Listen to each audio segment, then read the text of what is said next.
Want to know what's happening in the community? Subscribe to our e-newsletter, Playford News, at playford.sa.gov.au, and you'll be on top of stories, news and what's happening in Playford.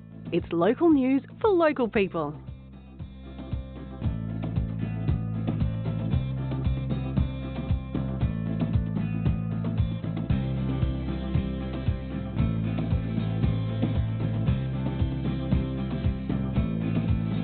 Want to get involved in your community? There are so many benefits in becoming a volunteer at City of Playford, including meeting new people, developing new skills, sharing your talents, improving your employability, as well as enhancing your own mental health and well-being. If you want to learn more about how to volunteer with us, visit playford.sa.gov.au/volunteers.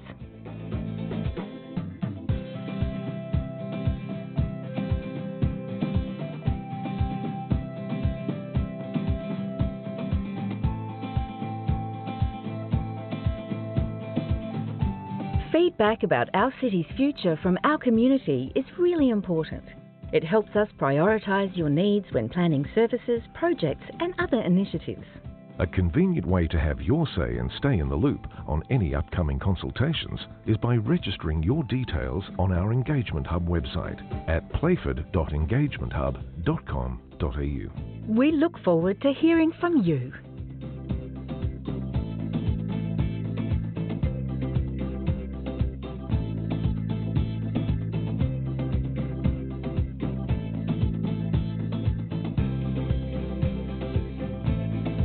Have you visited the Stratton Centre on Peachy Road, Manapara? Designed to support growth in the city of Playford, the centre offers dedicated workspaces from less than $10 per day. There's also state-of-the-art event and meeting spaces for hire, a complimentary business support service to help you upskill, apply for grants and grow, workshops and networking, as well as training for young kids right through to adults. Plus, the City of Playford Library. Contact our team for a tour on 8254 4666 or visit the Stratton Centre at 307 Peachy Road, Manapara.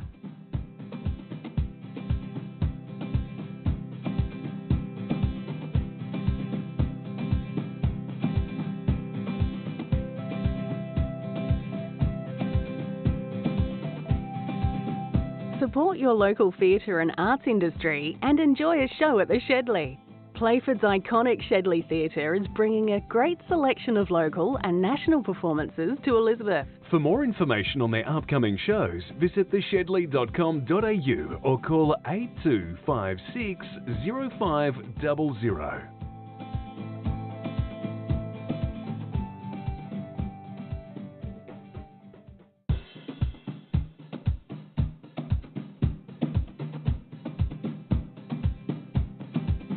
Did you know your food scraps should go in the green bin or a home compost system? It's better for the environment. It's the right thing to do.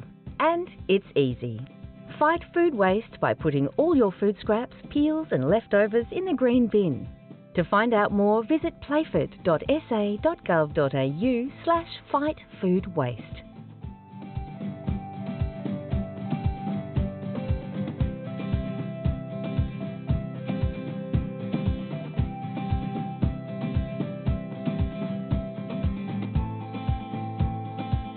Want to know what's happening in the community? Subscribe to our e-newsletter, Playford News, at playford.sa.gov.au, and you'll be on top of stories, news and what's happening in Playford. It's local news for local people.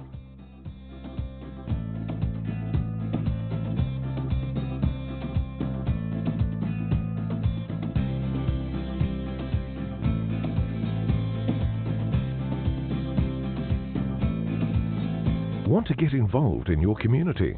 There are so many benefits in becoming a volunteer at City of Playford, including meeting new people, developing new skills, sharing your talents, improving your employability, as well as enhancing your own mental health and well-being.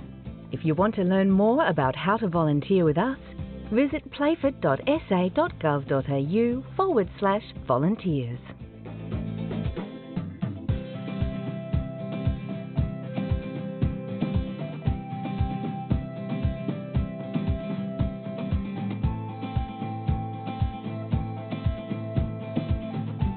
Feedback about our city's future from our community is really important.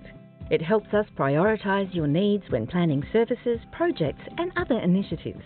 A convenient way to have your say and stay in the loop on any upcoming consultations is by registering your details on our Engagement Hub website at playford.engagementhub.com.au. We look forward to hearing from you.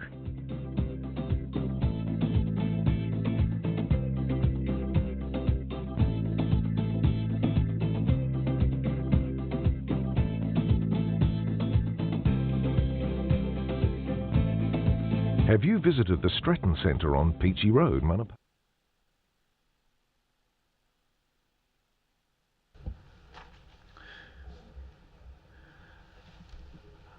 Good evening all, and welcome to this November meeting of the City of Playford Council Assessment Panel. I do take this opportunity to welcome members, staff and those who have joined us in the gallery and online this evening.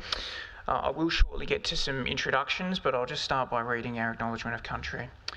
We would like to acknowledge that this land we meet on today is the traditional land of the Kaurna people, and that we respect their spiritual relationship with their country. The City of Playford would also like to pay respects to elders past, present and emerging. Now, as we do have a gallery with us this evening, I'll start by introducing the members of the panel to you. So to my left is Mr. Aaron Curtis, to my right is Mr. Adam Squires, and I will just say a warm welcome to Adam. It's his first meeting as a member of the Playford Assessment Panel, so welcome to you, Adam. We look forward to your contribution. We have Mr. Paul Micken just down here to my right, and Councillor Jane on his ends. And Jane is standing in tonight for Councillor Misty Norris, who is an apology. So if that can please be noted in the minutes, that would be very much appreciated. Now, we're ably assisted by members of Council's administration. We have Matt, our assessment manager, Laith, our manager of planning services, Sky, who's assisting us with minutes, Helen, who's helping us on IT, Kiralee and her cadet Caitlin helping us with governance, and we also have Andrew, our project manager for the Riverlea development for the second item, all of whom have joined us to provide assistance this evening, so thank you. And welcome to the gallery. I will, when we get to the item in question that you're here for, I will just run through some rules about how the hearing of representations process works. So bear with me and I'll get to that shortly. Now, members, we need to move through some of the administrative items of our agenda. Oh, I'm sorry, I neglected to introduce myself, Jeff Parsons, and I'm the presiding member. So. Now, the minutes of the last meeting, that was held on the 19th of September 2024. All members have received a copy of those minutes. Any questions in relation to the production of the minutes? No? In that case, I'm looking for a mover that they be adopted, please. Moved, Aaron, thank you. Is there a seconder? Paul, thank you. All those in favour, please raise your hand. That's carried unanimously. Thank you. Applications withdrawn tonight is nil, as I understand it. Declaration of interest. Is there any declaration of interest any member would like to declare in respect of any of the items tonight? Adam. Yeah, thank you, through the chair. Look, I note that the first item, 5.1, was lodged while I was still employed with council, so there is the potential perception of bias there, so I'll declare a conflict and excuse from proceedings. Thanks, Adam. We will make sure that's noted in the minutes. Any other declarations of interest, members? Jane? Yes, thank you, Chair. So I declare the 6.1 as well as this is a conflict of interest for me, so I will excuse myself. Yeah. Certainly, thank you. That was the second item you said? Yes, yeah. So, thank you. We'll also make sure that's noted in the minutes. Members, if there are no other declarations, then that does bring us to our first item this evening. So Adam, I'll ask if you wouldn't mind removing yourself from the room, please.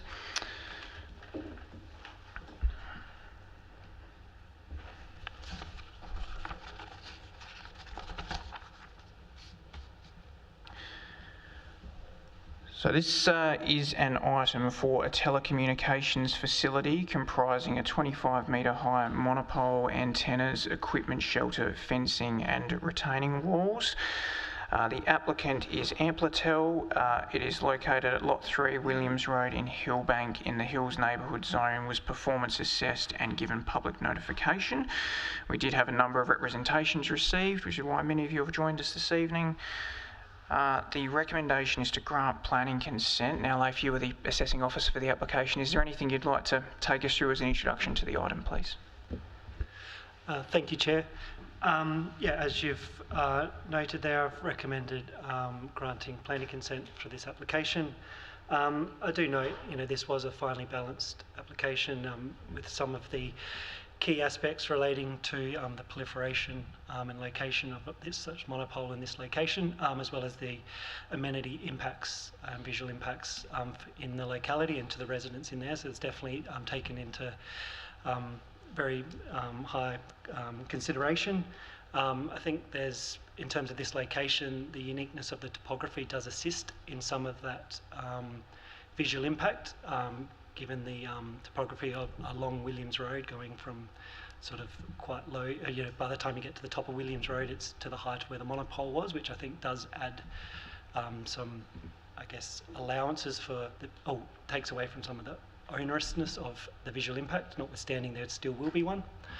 I think that's, from my perspective, it was finely balanced, but just warranted a recommendation of planning consent. Thank you. All right, as I mentioned earlier, this application was given public notification, and there were a number of representations lodged as part of it, and several of the representatives have indicated a desire to be heard this evening, so we will have a formal hearing of representations process. So if you've never been through this process before, just bear with me and I'll explain a little bit about how it works. So this is really an opportunity for you to address the panel and to speak to your representation. You can highlight any key points that you would like the panel to consider in its deliberations. Once all representatives have addressed the panel, then the applicant is given the opportunity to respond. Representatives and applicants have 5 minutes to address the panel. I do normally keep track of the time, and that's simply so we can provide procedural fairness to everyone. If you do get close to that mark, I'll just ask you to begin summing up. The panel has copies of all the written representations that have been lodged and the applicant's response. It all form part of our agenda, and so the panel members are aware of the concerns you've raised. So as I said, this is really a chance for you to highlight the key points.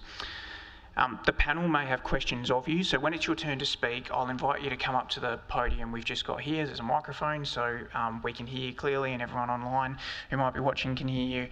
I'll just ask you to remain behind. Once you finish speaking, I'll check if there are any questions, and you can answer them as you wish. It's important to note that often the panel does have more questions for the applicant than the representatives. That's simply because the applicant has detailed knowledge of the proposal, and we might need to delve into that a little more. Once you've spoken, there is no further opportunity to address the panel, but you are welcome to remain in your seats in the gallery, and you can observe the decision-making process. It's an open meeting, so you can hear and understand the views of members and the decision that's made. The panel's role is not one where we need to mediate between the parties to try and find a compromise. So the role that we're charged with is that we have to make a balanced planning judgment about whether or not the proposal warrants planning consent based on the Planning and Design Code, which is the document we assess it against. So just bear that in mind when you're making your representations. Matters such as this, they can be emotional, they affect where you live. We simply ask that everyone is mindful of everyone else and treats everyone with respect.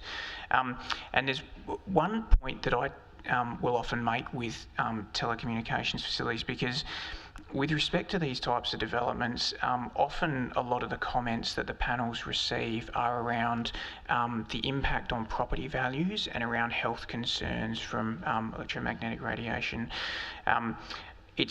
there are some sections on this in our agenda, but there's case law that has established that the impact on property values is just not something that the panel can take into consideration, and the health concerns have been also noted in case law as so long as the relevant requirements are met, and that's outlined in our report as well, that it's difficult to take into account any other sort of literature that hasn't been reviewed in that same way. So what I would suggest is that it's best to focus your representations on the planning issues, visual amenity, things like that might be of concern to you. Now, all of that said, I had, I believe, a total of 5 representatives to be heard. There's no particular order in which we do this. So the first representative I had on my list was Mr. Rodney Jensen, who was being represented by Mr. Philip Brunning. Mr. Brunning, I can see you there. Would you mind just coming up to the podium, please?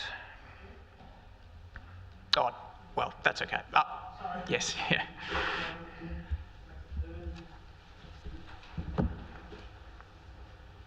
Very much. Very good. Are we on? Yes, we are. Very good. Thank you, Presiding Member, for the opportunity to address you and the panel in relation to this development application for a telecommunications facility. As you mentioned, I'm representing Mr. Rodney Jensen, a nearby resident, in fact, immediately opposite the site of the proposed facility. Mr. Jensen resides at 11 Williams Road, Hillbank. I trust you've had the opportunity to review the representation that I've prepared, which addresses the relevant provisions of the code. I think it's fair to first acknowledge that the applicant has amended the proposal with a reduction in the height of the facility by 5 metres, and that is commended, acknowledged and commended.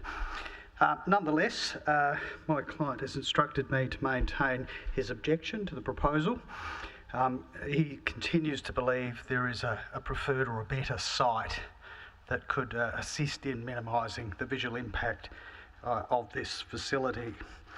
And again, as I've outlined in my written representation, the code provisions relating to this type of facilities talk to minimising visual impact, managing and minimising visual impact, and of course this land is within the Hills Neighbourhood Zone, which has a particular character, and that's reflected in the desired outcome for the zone, which talks about a complementary transition adjacent natural and rural landscapes. So in effect it's the lead up to the Hills Face Zone, and indeed portion of the land is in the Hills Face Zone.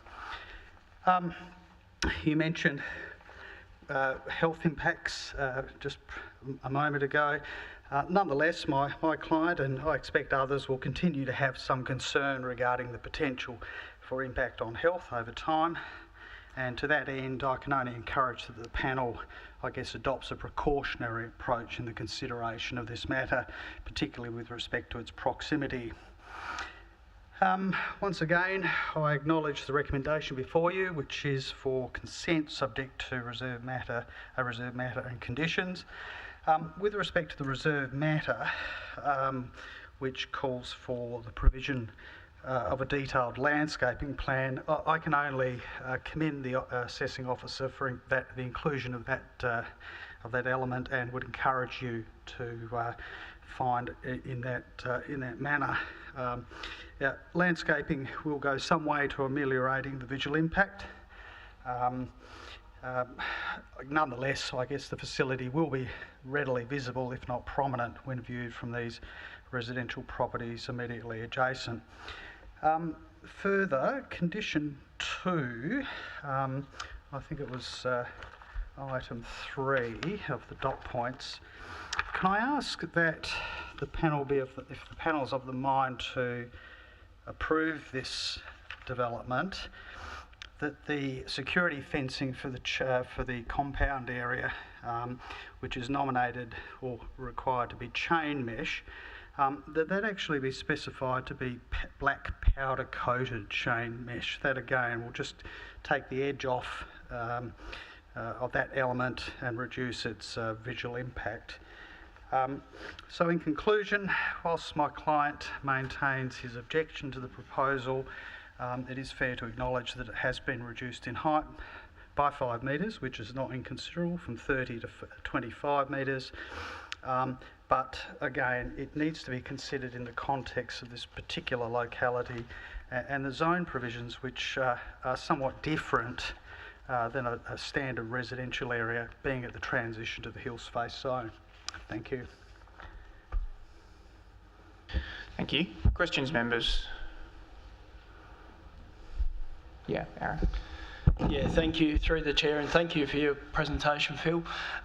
Just a question about, I guess, and it's more a philosophical question about planning, how we plan for telecommunications facilities and in, I guess, neighbourhood or residential areas, ones like this, for example, where the technology is constantly changing. We have an urban form that perhaps has evolved that hasn't necessarily considered telecommunication facilities within a particular area, and then we have a policy framework that doesn't necessarily give explicit guidance around where these facilities should be.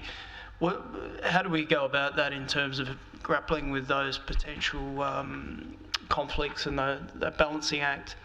I'm interested, I guess, to hear your thoughts, especially for retrofitting of existing areas like this. Certainly. Look, it's first fair to acknowledge that these are required facilities. I don't think there's anyone in the room that doesn't have one of these. And increasingly they're being used to deliver not only telephone services but other streaming data services. And there is a transition, I guess, to different modes. Again, I'm not technically minded, but I understand there is a progression of the technology and that will require from time to time swapping out, replacing, or in some instances additional facilities to achieve the required level of coverage. I guess the federal legislation provides the head power for that, and I guess that cascades down to the state level. And as expressed within the Planning and Design Code, the Planning and Design Code, I guess, tries to have a bet each way. On the one hand, it acknowledges that these are necessary pieces of infrastructure, but nonetheless encourages the planning authority to take appropriate steps, or indeed the applicant in the first instance to take appropriate steps to minimise their impact, whether that be visual or otherwise. It, I guess, also encourages telecommunications companies to actively pursue co-location where possible. And I note in this instance the applicant has at length explained the reasons why that is not possible. I guess we just have to take that on face value, not having necessarily the ability to interrogate those technical people. But nonetheless, I guess the intent behind that is to minimise the proliferation of these facilities, which can lead to, I guess, a convergence or a visual clutter, particularly on the skyline and in locations where there is a particular scenic quality. And I guess that's the point of difference I'd make in this particular instance. This is not necessarily on the plains, which doesn't suggest that a lower test should apply in the plains, but it is in a scenic location with a hills face zone backdrop. And I think these type of facilities need to be carefully located, sited on land and designed to minimise that visual impact. And look, I think it's fair to acknowledge that the applicant has gone some way, but I continue to believe that there is an alternate, I guess, position for this facility on the land, further away from the residential properties, and I guess below ridge lines. Now that, I guess, may be at conflict with the technical performance of the facility, but I think there needs to ultimately be a balance, and that's, I guess, the ultimate role of the planning authority, is to balance those potentially competing objectives, if you like, and reconcile them with an appropriate decision. I think the applicant's come close, but I'd suggest not close enough. Can I just ask a question, Phil? Again, as a qualified planner, I'm interested in your views on this. there's certainly a good level of amenity in the locality in terms of views, and but perhaps what I was somewhat surprised to see during the site visit I did was that there's a number of tall pieces of infrastructure in the locality. So you do have some high voltage power lines which are visible to the south. There's the some existing phone towers obviously to the west. There's also some lower voltage but still tall structured power lines to the west and north as well. So I guess I'm just interested in your views about the impact that this proposal has versus existing infrastructure in a locality, which arguably in terms of the higher voltage power lines almost has a more significant impact. Well, I guess it comes to the point, do you exacerbate a less than acceptable situation with further visual intrusion and further visual clutter and impact? I guess insofar as those installations, those structures exist, that sets a context, if you like. But I guess mobile phone towers, by their very nature, tend to attract more attention than possibly some of those other more historic pieces of infrastructure. Now, whether that's a psychological disposition to those facilities or not, I can't really say. But the community as a whole, I'd suggest, has a general reservation or concern about these facilities. It's not uncommon for local residents to express concern, and I guess they ventilate those concerns through this process. And I guess where there is a policy framework which provides them some foothold or traction to, I guess, justify those concerns, that I guess I've amplified in my representation to you. I believe that there is a justification for the planning authority to, I guess, encourage the applicant to do better, to further investigate an alternate location. I believe that which has been presented to, yes, is an improvement over that initially notified, but nonetheless falls short of the mark in terms of minimising, which, as we know, is a fairly clear test to mitigate and to minimise. It's not an absolute test, and there needs to be a judgment, of course, but I'd suggest to the extent that there are existing structures of this nature in the area, that in and of itself ought not be justification for further intrusion. Thank you. I don't believe there are any further questions, so thank you for your presentation. Thank you. Thank you.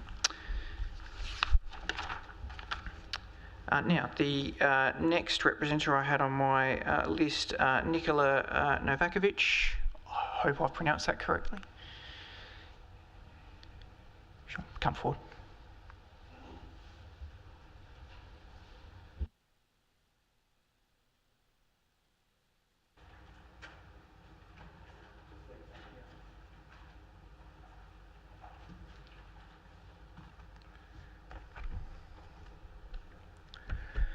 Good evening, ladies and gentlemen. My name is Nikola Novakovic. I live at 17 Williams Road, Hillbank, with my wife and 4 children.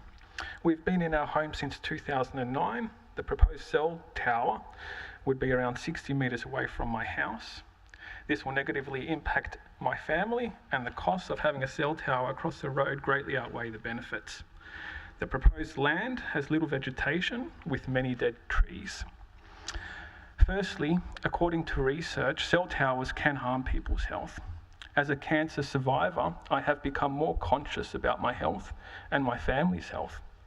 I have done a lot of research which suggests that cell towers can harm people's health, and the World Health Organization admits there are gaps in the research and more needs to be done.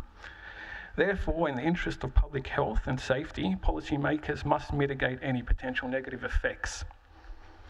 Secondly, placing a cell tower near my home would make it less desirable for me to live in my home. Telstra would pass on its external costs of its cell tower to the residents in the area. Their homes will be harder to sell as the location becomes less desirable. The residents will have 2 towers if this goes through, one down the bottom of the street You really can't see it in the photos, but it's right down the bottom of my street. They'll be pretty much 100 metres apart. It is a homeowner who bears the external costs of Telstra's business model. I've spoken to 4 separate real estate agents which have verified the claims of devaluation. Thirdly, allowing a cell phone tower on Williams Road would allow for future infrastructure projects. Whether it be more towers or other infrastructure, the door will be left open to commercial infrastructure on SA Water land adjacent to Williams Road. This is clear in Telstra's proposal, where they site infrastructure on SA Water land and try and use it to their advantage to get a foot into the door on that land. So we'll definitely set a precedent for future development projects, more towers or more infrastructure on that land. Fourthly, it will destroy the landscape and the topography of the area. With 2 cell towers within 100 metres of each other, having a cell tower on the face of the hill will destroy the topography of the area. It will scar the hill. So right here.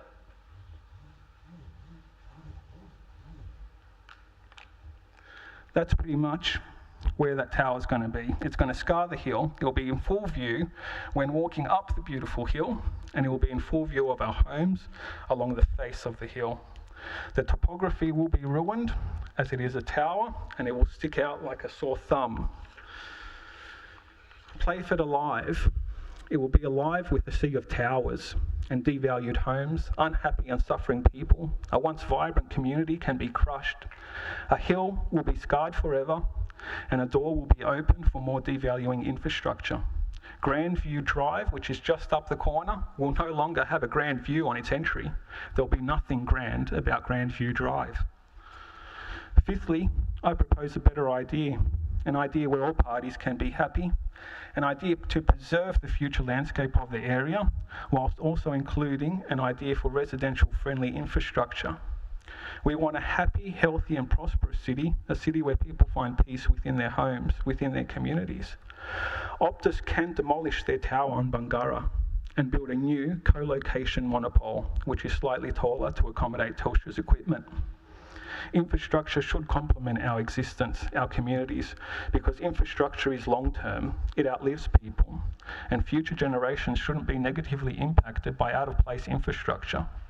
Please consider the long-term negative impacts on the people, the area, and the homes if we were to have 2 cell towers within 100 metres of each other, with one being in direct view and excessively close to my home, the footpath, and the road. Please note how unique the area actually is. It is definitely a prized suburb of Playford. Williams Road is a steep hill which professional cyclists train on. Many people always comment on its steepness. People are constantly exercising on Williams Road. It is a semi-rural area. Behind my home, I can barely see the houses across the nature reserve. I have a neighbour on either side of me and no one in front. These types of properties are hard to come by in Playford. These properties going up the hill sit on large lots of over 1,000 square metres, some selling close to $1 million.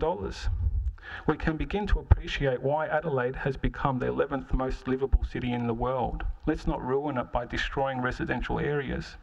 Hillbank is unique and our lives would be ruined as we will be forced to move due to a cell tower in our front yard. I just ask that our representatives can listen to the people in order to understand what makes Adelaide so livable. I ask the council to consider the limited trees on Williams Road. What if a large tree near the tower died? Please consider how much other land is in the area which would also be suitable for Telstra's plans. Please consider the ratepayers and the value of their homes, not just in financial terms, and consider the beauty and uniqueness of the area. The demolition of the Bungarra Tower that Optus owns can be changed for a larger tower with co-location potential. As our elected officials, you were selected to protect the value of our homes and the general area. So I hope you can make the right decision based on what I've said. Thank you.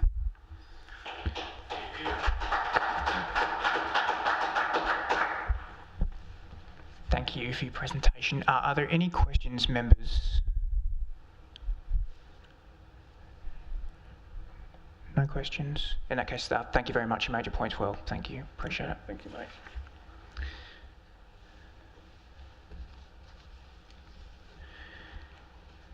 Now, members, the next representative I had to be heard, Ms. Renee van der Mels. Is Renee with us? Oh, yes. Sorry, Mr. My apologies. Is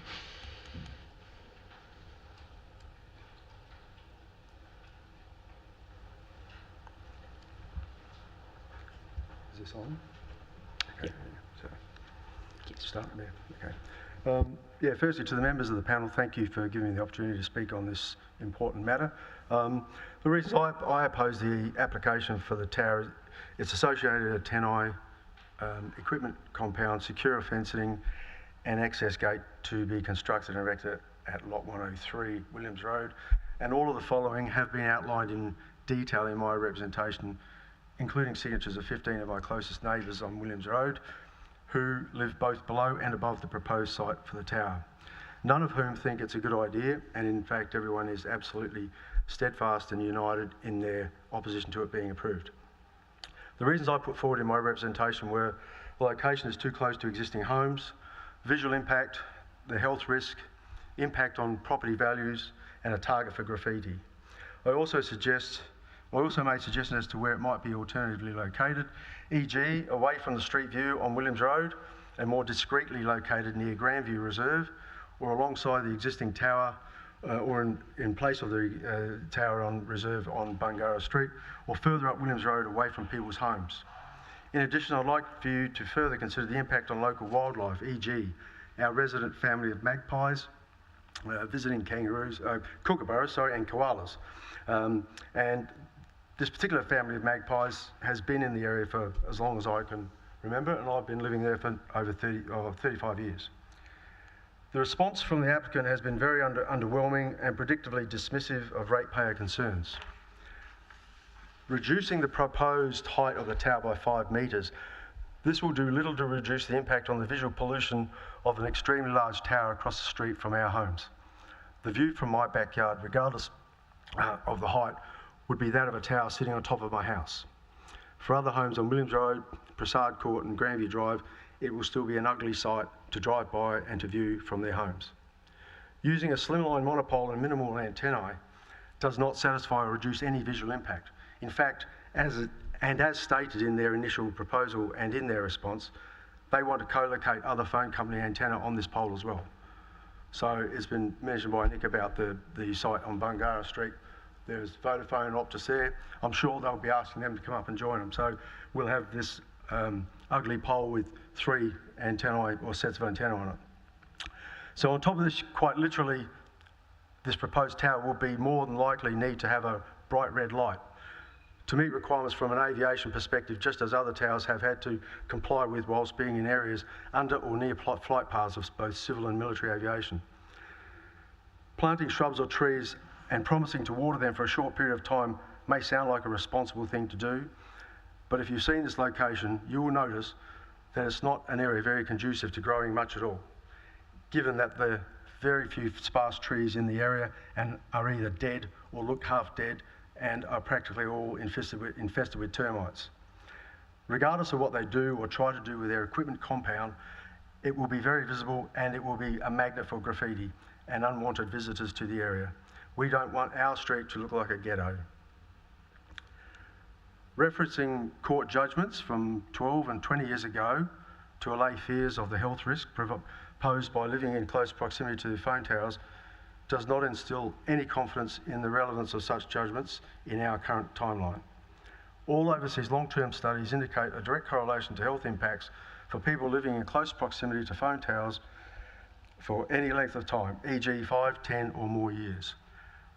Where are the studies in Australia that refute that?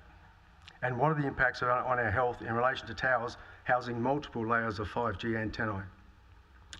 The fear of long-term exposure doing harm is very real, causing stress and anxiety amongst most people, and especially those already dealing with current health issues. This applicant's proposal may tick a lot of boxes technically and from a planning perspective, but little consideration has been given to what the people who would be living in the shadow of this monstrous tower think or want. It's all about convenience for the big companies to roll out their template. Easy peasy, same as at other sites. Just another cosy arrangement between Amplitel, Telstra and SA Water. It's simply about saving them time and money. It does not meet with the character and look of the area and should be situated on a less obtrusive and offensive location, as far away from people's homes as possible, as per any of the proposed suggestions from myself and a number of other respondents, even though it may mean that they have to get out of their comfort zone, heaven forbid, and negotiate with council and or other parties to make it happen.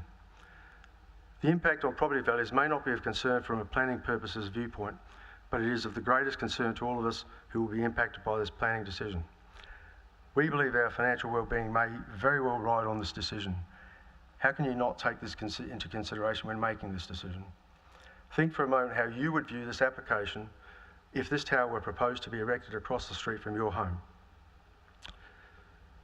My wife and I have lived on Williams Road for 35 years and enjoyed living on the edge of suburbia and seeing it grow into a very popular location due to its proximity to open space, nature and relative peace and quiet. It's our home. It's the home where we built and raised our 3 kids in, the place we go to work from and safely return each day. We intend to entertain our 6 grandkids there, our extended family and friends as well. It's our refuge and our pride and joy, just as it is for everyone else in our neighbourhood.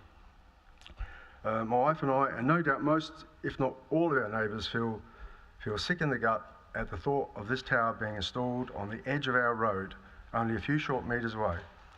For all the reasons outlined in our representations to you, the panel, whom we pin our hopes on to do the right thing and reject this application as it stands. Don't destroy the character of our neighbourhood by allowing this monstrosity to be located so close to the roadway simply because it's convenient. It's a convenient time and money saver for Amplitel, Telstra and SA Water. Thank you.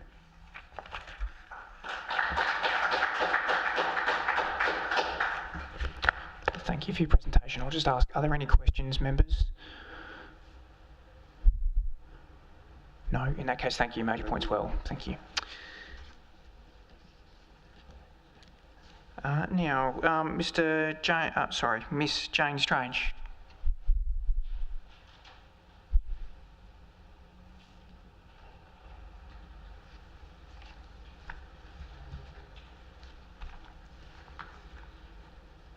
Good evening, presiding member and panel members. Thank you for the opportunity to speak to you this evening. I don't wish to repeat my written representation. However, in reading the response to representations, it appears that the majority of the concerns raised were not discussed. Regarding zoning, telecommunications facilities are not envisaged in the Hills neighbourhood zone, and no provisions are listed for consideration in the zone. There are multiple other zones in the code which do not envisage telecommunications towers in their respective performance outcome 1.1. However, still provide some provisions for assessment, one such as the Hills Face Zone, which is located approximately 400 metres from the subject land.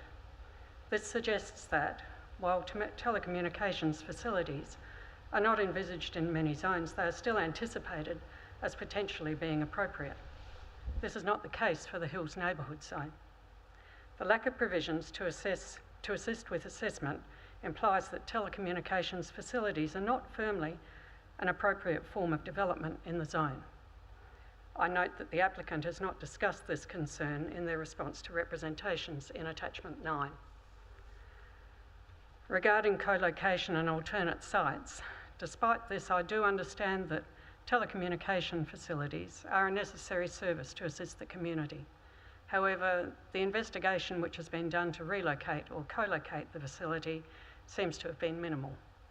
The placement of the application on hold would have provided ample opportunity for additional consideration to occur in relation to co-location or alternative locations.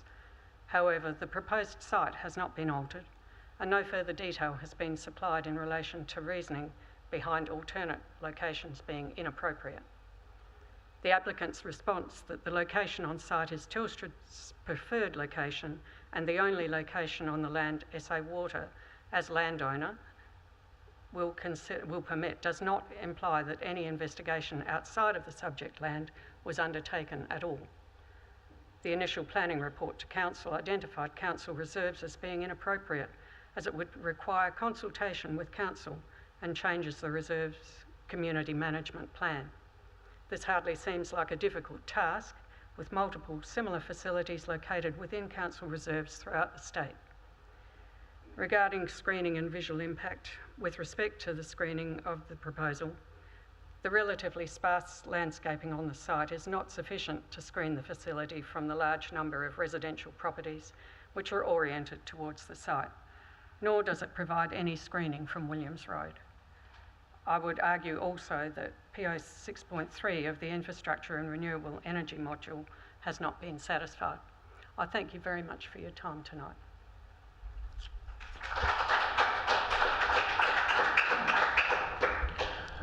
Thank you, Jan. Questions, members? No questions? In that case, thank you very much. Made your points well. Thanks, Jan. Now, members, officially, that was all of the representatives to be heard. However, during the week, Mr. Adam Perkins, who did lodge a valid representation, made contact with the administration and requested an opportunity to be heard. And the administration made contact with me, and I granted approval for that. I thought that was reasonable to occur. So, Mr. Perkins, are you with us? Would you like to come forward, please?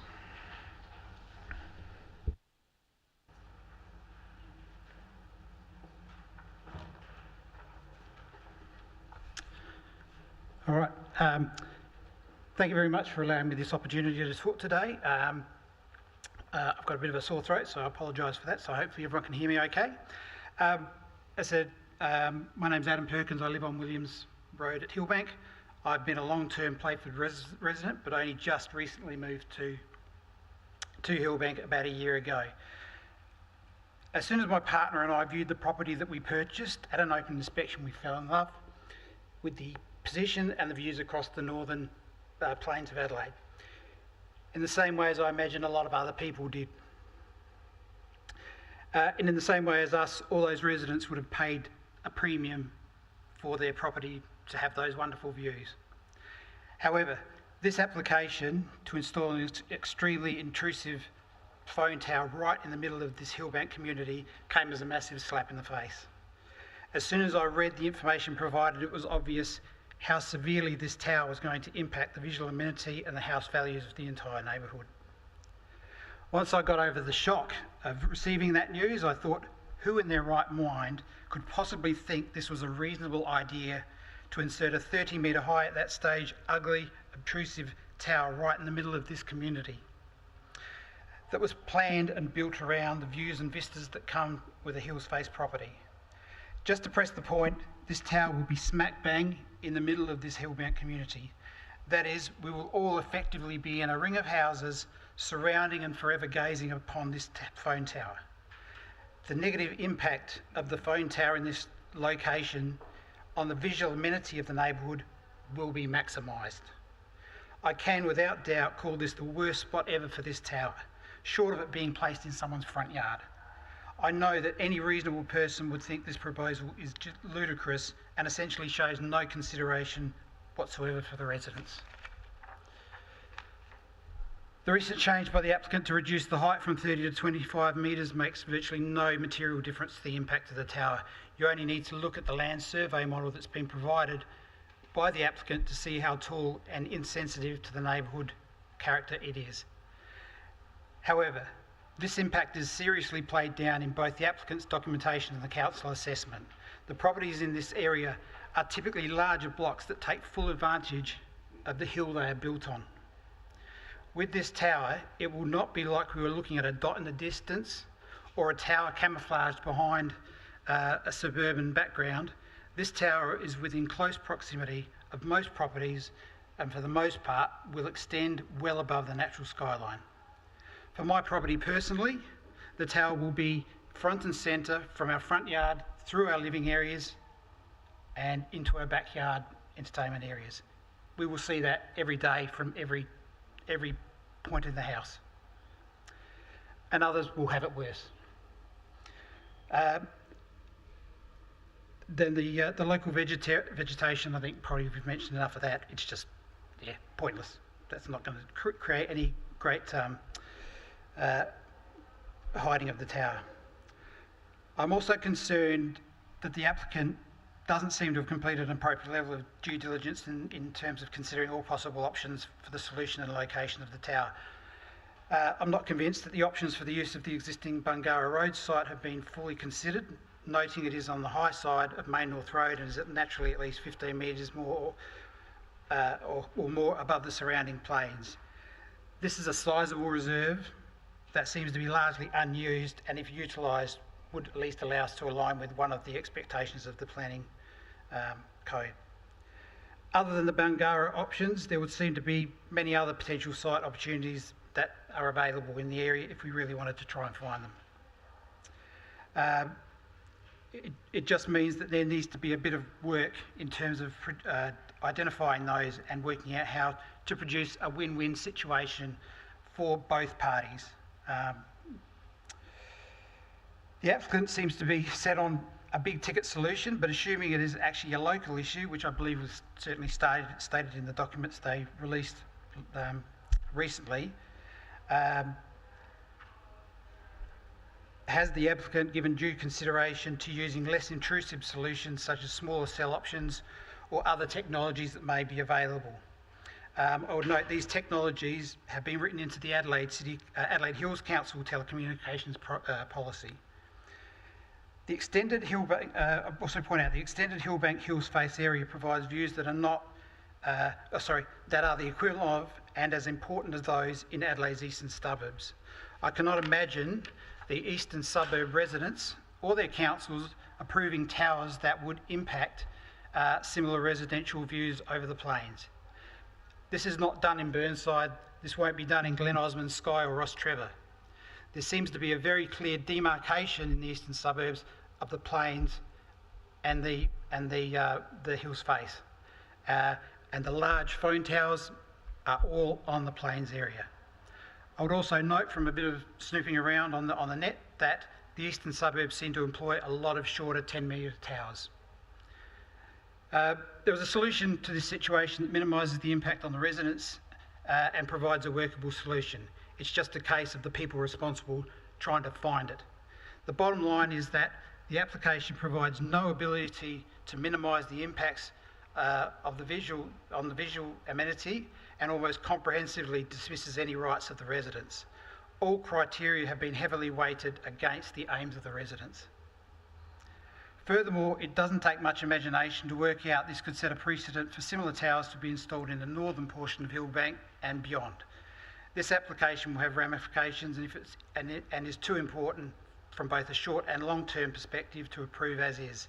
It is worth noting, a famous man once said, that for every complex problem there is a solution that is clear, simple and wrong. This is one of those solutions. It is a wrong solution. I therefore ask that the CAP that you do not approve this application until a solution is presented that is fair and equitable, placing appropriate weight on the concerns and needs of the residents. Thank you.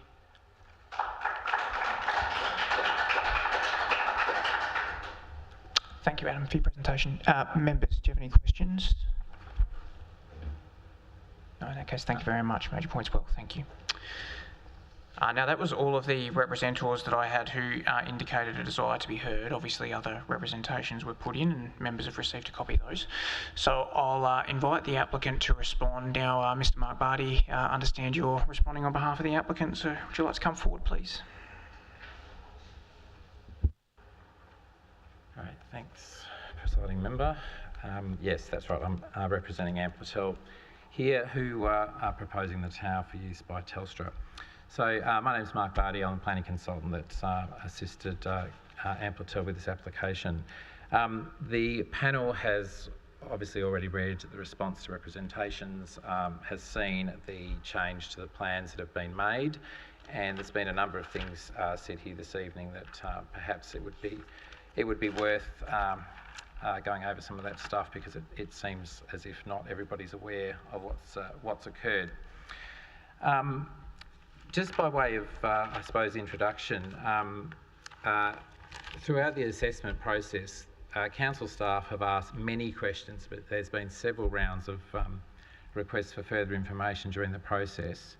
And I think, in my view, having dealt with many hundreds of these things, I think all of the salient issues were uncovered during that process.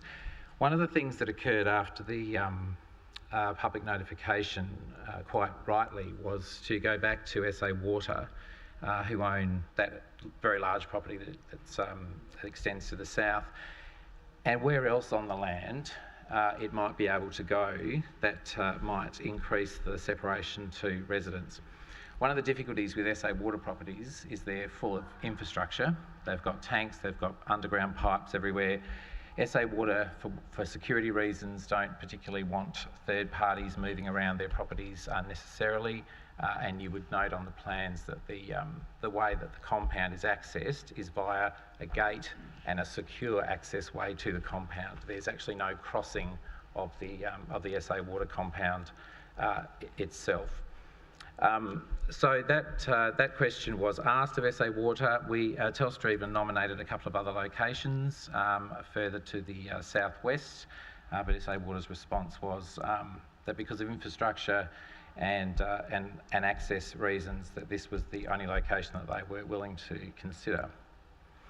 The changes to the application are not just a lower height, which a few people have mentioned, but there's a significant reduction in the size of the head frame. It had a triangular head frame on it before, which is about 4 metres across each face, and the head frame that's on it now contains 2 sets of antennas stacked on top of each other instead of set out next to each other.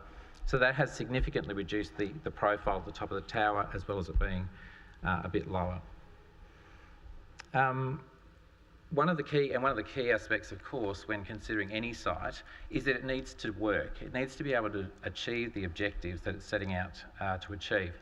It's easy to suggest that there might be another location, but that location needs to work. It needs to work in terms of the local requirements for the tower, but it also needs to fit into the surrounding network. And you would have seen, we supplied a map that I think is on page 17 of the report, which shows the surrounding sites, and I expect people, having seen that map, would be surprised just how many mobile phone towers there are around the place. So this is not something unique to or unusual for Hillbank. It's not Telstra or Amplitel targeting Hillbank, and certainly the Adelaide Plain, the eastern suburbs, the western suburbs, every suburb. There are literally hundreds and hundreds of these facilities across the metropolitan area because there need to be to provide a usable network. So in terms of the Bungarra Reserve and the Optus facility that's there, it's actually not an Optus facility. It's owned by Vodafone and a related company to Vodafone. That facility is 20 metres tall. It's much further down. It's actually 300 metres away from this particular location. The elevation is lower. But the other key difference is that the surrounding Telstra network, the facilities are in completely different places to Optus and Vodafone. They don't all work the same in the same place for each carrier. For example, there's a facility behind the service station at Elizabeth Vale that only Telstra is there.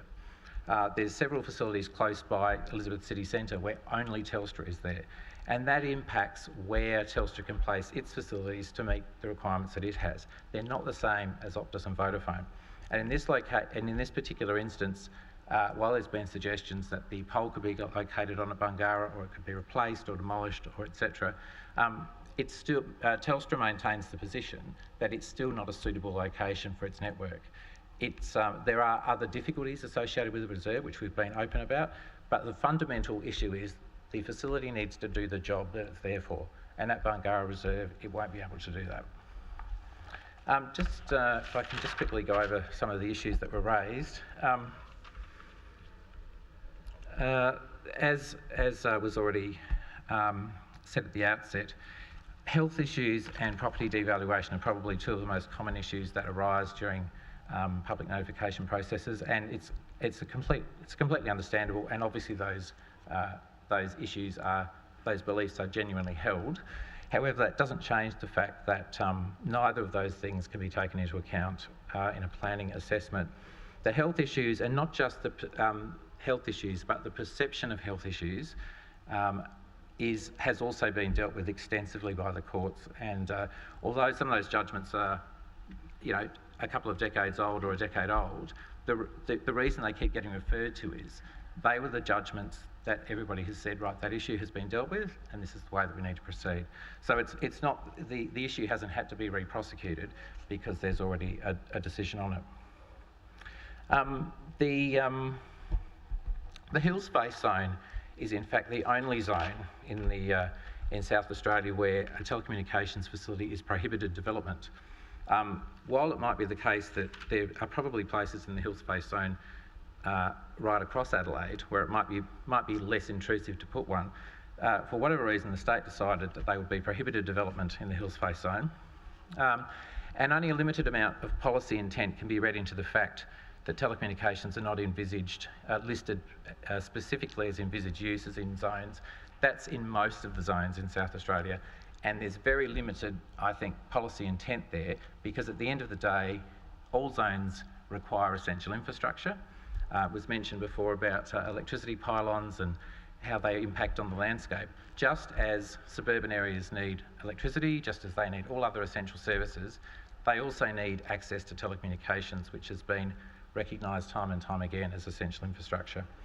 And in fact, the development plan regime before the Planning and Design Code specifically recognised that sometimes infrastructure would be needed in more sensitive areas because those communication needs of the community still needed to be met.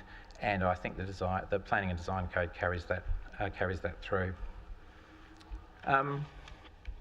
In terms of the landscaping that's proposed, SA Water provided a document, quite a lengthy document, about the types of trees and shrubs and plantings that they recommend near infrastructure, and as our undertaking to, in discussions with council staff about the landscaping plan, that something appropriate would be chosen off that list, and obviously the reserve matter will enable that discussion to be had. The question about the compound chain mesh, if it's coated in black powder coated, of course that's completely acceptable. And as I mentioned before, this particular spot on the land is the only one that SA Water will permit Telstra to use, or permit Amplitel to use.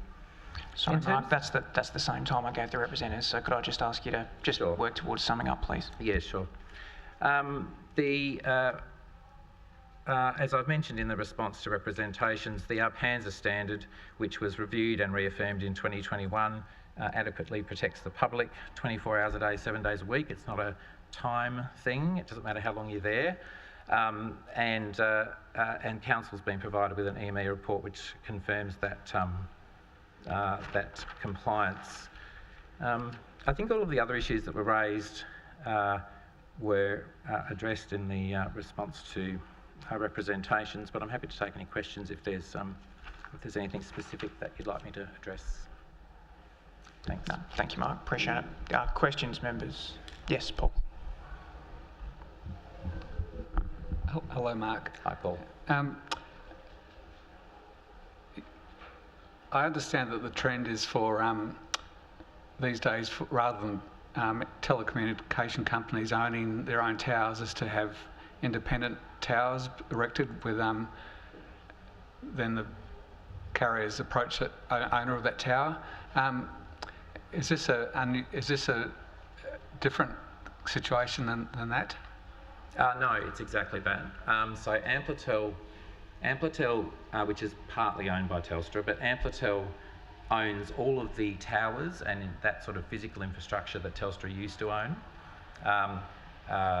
Vodafone and Optus have divested similarly all of their existing facilities, and the way that it's headed over the last couple of years and will continue to is, as I've probably mentioned before, councils won't receive applications from Telstra or from Vodafone or from Optus. They will get them from Amplitel and Endara and Wavecon, which are the three main tower providers in Australia. So this is an Amplitel tower. It's by its very nature being a tower piece of infrastructure, is available for co-location. However, as someone's already pointed out, Optus and Vodafone are just down the road, so I would suggest the likelihood of co-location here is low. But it is, as a general principle, a good thing to have co-location capacity. And one of the benefits of having tower companies erect towers rather than the carriers is that the carriers have no real interest in building in additional capacity for somebody else, whereas the towercos do have that driver. And I think overall that should reduce the number of towers that we end up with.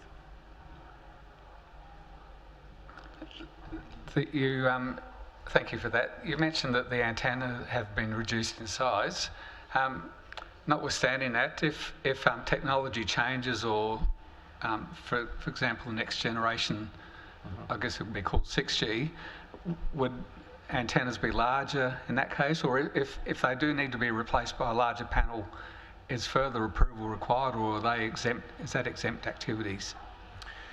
Well, for example, 5G, one of the advantages of 5G is that it can do a lot more with a lot less. It can service a higher number of people at the same time. It creates more capacity in the system to do more things. But the frequencies are higher, and ironically the antennas are smaller. So the antennas are about 1 metre high. The antennas that service 4G, which is most of the infrastructure that's currently out there, they're about 2.5 metres tall, and that's simply a product of physics and the length of the wave at that frequency. So who knows what 6G might bring? It will be another iteration of something, and depending on the frequencies determines how big the antenna is.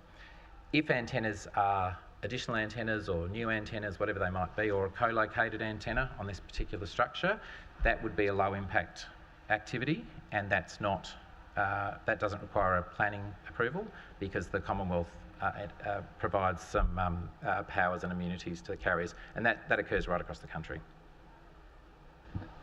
Thank you. That's probably a segue into my final question. That is, can you explain just what role this tower will play in I think you've slightly covered it, but what role will it play in the Telstra's network?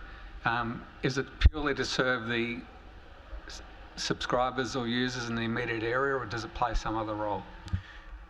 It does two things. So when mobile phone towers service the community that's around them, because radio waves don't stop when, where you'd like them to, they keep going.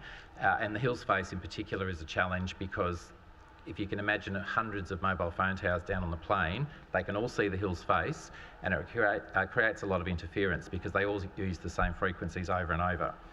To prevent that interference, mobile phone towers are placed more precisely so that they are the dominant facility in that particular area, and that allows a facility that might be at Port Adelaide that can see Hillbank not try and serve people at Hillbank, because the service level will be very poor. Instead, your mobile phone looks for the strongest signal, and if there's a good strong dominant signal in an area, it'll choose that. So this tower will provide better localised coverage. There'll be better indoor coverage. There'll be higher data speeds, but it'll also slot into the surrounding network and take pressure off those other towers and allow them to serve the area that surrounds them immediately better. So all of these things, it's a cellular network. They all fit together, and the more precisely they're placed, and the height of them is important too, but their position is very important in the network. The better job that they can do, servicing more customers more reliably and with better quality service. So it's a twofold thing. It has wider network benefits, but the initial benefit will be for the local community.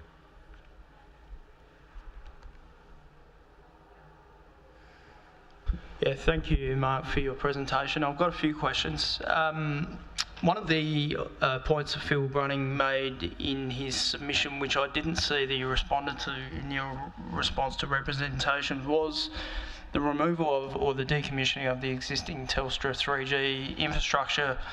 And he did ask the question of whether that was proposed. And you may not be in a position to confirm, because I presume that Amplitel aren't the owner of that infrastructure. But if you could just comment on that, because I guess one of the points that you've made is that that infrastructure is no longer current, it's not working, and presumably would be decommissioned at some point, but it hasn't at the moment. And so for what we know, it could remain there for some time. If you wouldn't mind just commenting on that, thanks. Sure. So the facility, the Telstra facility, that you're right, it's not operational down on the Stobie pole. Even if it was operational, it was a 3G only facility, and a few weeks ago 3G was turned off right across Australia. So Telstra and Optus as well, but Telstra is in the midst of a huge reassignment of frequencies right across its network. It's retasking those frequencies which are now not used for 3G for 5G. And it's also, which involves the removal of a vast amount of equipment out of shelters, off of poles, off of buildings, etc. That particular facility was handed to Telstra upon the dissolution of a joint venture that they had with Hutchison 3G Australia years ago, and there was a divvying up of assets, and that was one that Telstra got. But one of the shortcomings with Stobie poles, as has been found out right across the metropolitan area, is they're extremely limited in their capacity, because a Stobie pole is not built to hold up a mobile phone tower. While it can hold it up, Stobie poles twist and move, which makes transmission links very difficult. They're not very tall, and placing the equipment shelter is sometimes difficult. But they are also very difficult to maintain because they're on top of an electricity pole and having power switched off, etc. So while they were a bit of the flavour of the month probably 15 or 20 years ago, carriers have certainly moved away from them because they're extremely difficult to work with and they're extremely difficult to expand. There's a couple of other locations in Adelaide where where a Stobie pole has been replaced by a monopole because there's simply no capacity in the Stobie pole. In terms of removing that infrastructure, I imagine that would happen because while that infrastructure remains there, they'll be paying rent to Electranet or whoever it is that owns that particular Stobie pole. But I can't tell you when that would happen, and obviously it's outside of everybody's remit to make that happen. But I can certainly pass that back, that there is a general assumption that carriers, well, it's a bit more than an assumption, it's an undertaking that they will remove redundant infrastructure, not just the infrastructure that's switched off, but if you have a tower that has 12 antennas on it, but only 6 are being used, it's reasonable that those other 6 should come off, because, there's a perception of, that there's more than is needed.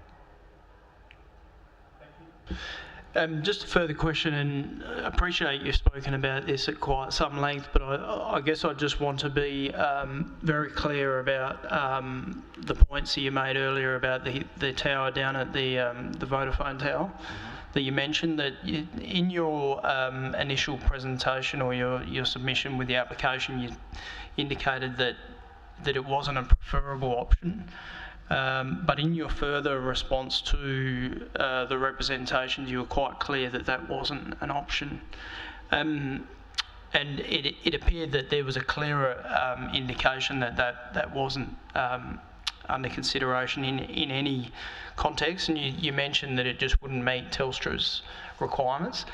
I just want to understand further as to why that is, in terms of, because you talked about its proximity to other towers, other Telstra towers nearby, the one to the south in the city of Salisbury, and then the one at the Ampol site.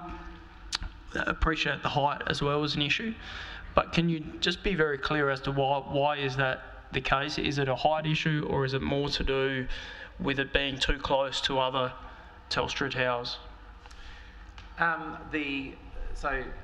In terms of answering the first part of your question, as you can imagine, as I don't do this in isolation. I obviously give advice at the start of the process. As we get feedback from council, I seek input from other people, including radio frequency engineers. And when it became apparent that the Bungarra Reserve generally, but in particular the pole that's already there, required a very clear explanation, not just, it's not good enough, it needs to be better. There was much greater, it was looked at much more closely by radio frequency engineers. There was more mapping done, and the conclusion was much more definitely that it was that location in the landscape, in terms of the surrounding network and also the height achievable further down the hill, was not acceptable to Telstra, and this particular location, even with the 5 metre reduction and the reduction in the head frame, was still a better outcome from a network's perspective than that site. So it seemed that the conclusions that were put to me seemed to me to be reasonable, and have obviously resulted in what appears a hardening of the position, but it is in fact probably a better fleshed out position rather than a real change. Right. So I guess just to be clear that a tower at that particular location would have to be of excessive height to actually to serve the purpose that it would need to achieve, because presumably it could be at a particular height and that it would then meet the needs of the Telstra to serve its customers in this particular area. Well, it's still a location issue because there's still it's still 300 metres closer to all the other surrounding networks. Right. So when all of those assets are balanced up, because when they're balanced properly, the network works best and provides everybody the best service it can. If the more facilities that are poorly located or less optimally located, that feeds into another tower somewhere else, because that one is now doing less than it could have done. And I mean, that tower will be somewhere else. It won't be here, but it'll be somewhere else. So it's that balance of, you know, trying to, I suppose, get the most efficiency within reason out of these types of facilities, because, you know, they cause concern wherever they pop up. Okay, thank you. I think I'm clear on that, so thank you.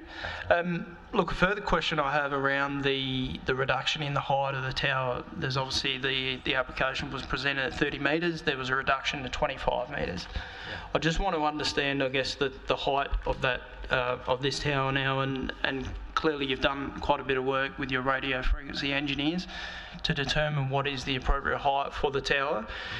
Mm-hmm. Is it the case that you clearly you want maximum height, but given the reduction from 30 metres to 25 would seem to suggest that, you know, that this is the height you've now landed at, but does it need to be 25 metres? For example, could it be 20 metres or 15 metres?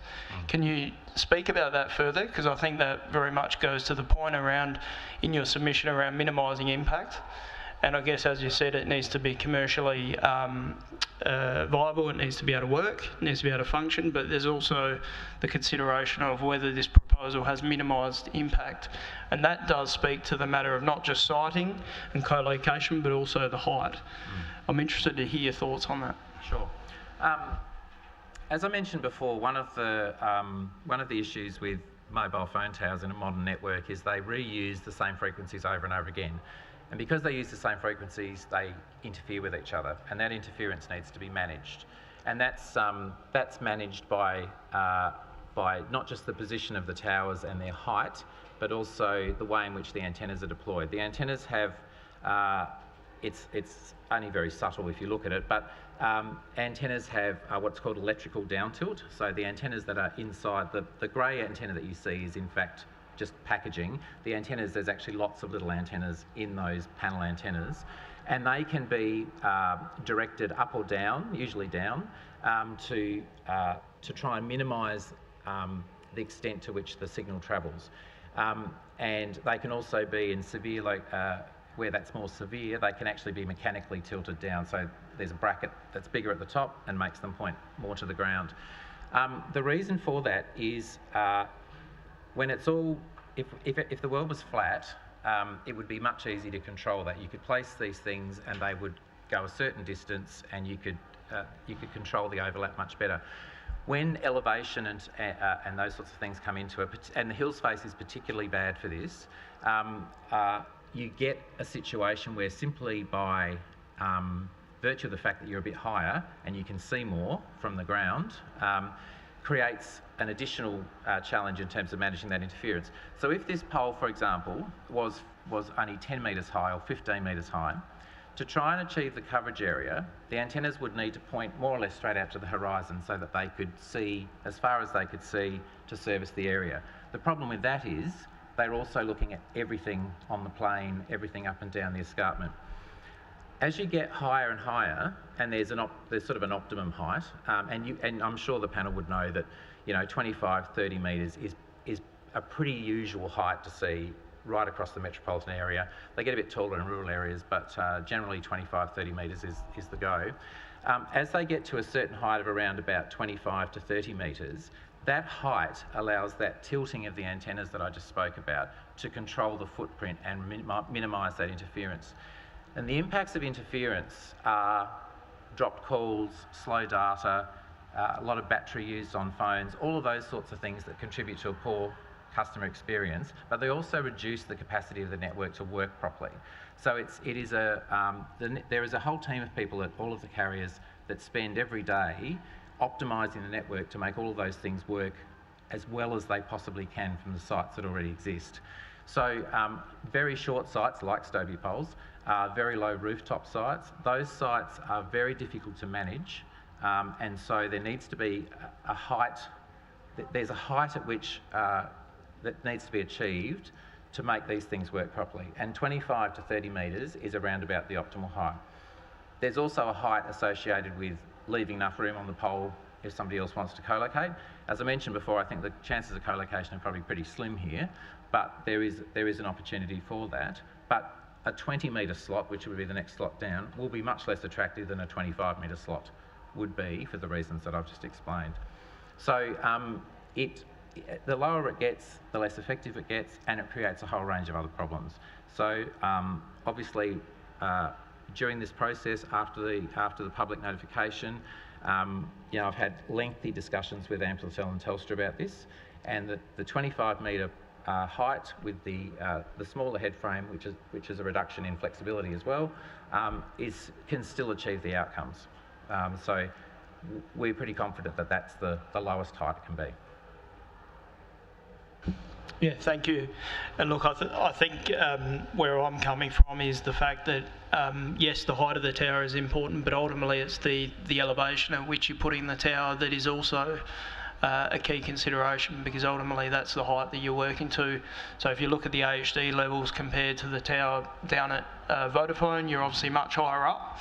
So therefore you've got a much more elevation that you're working with than the other tower.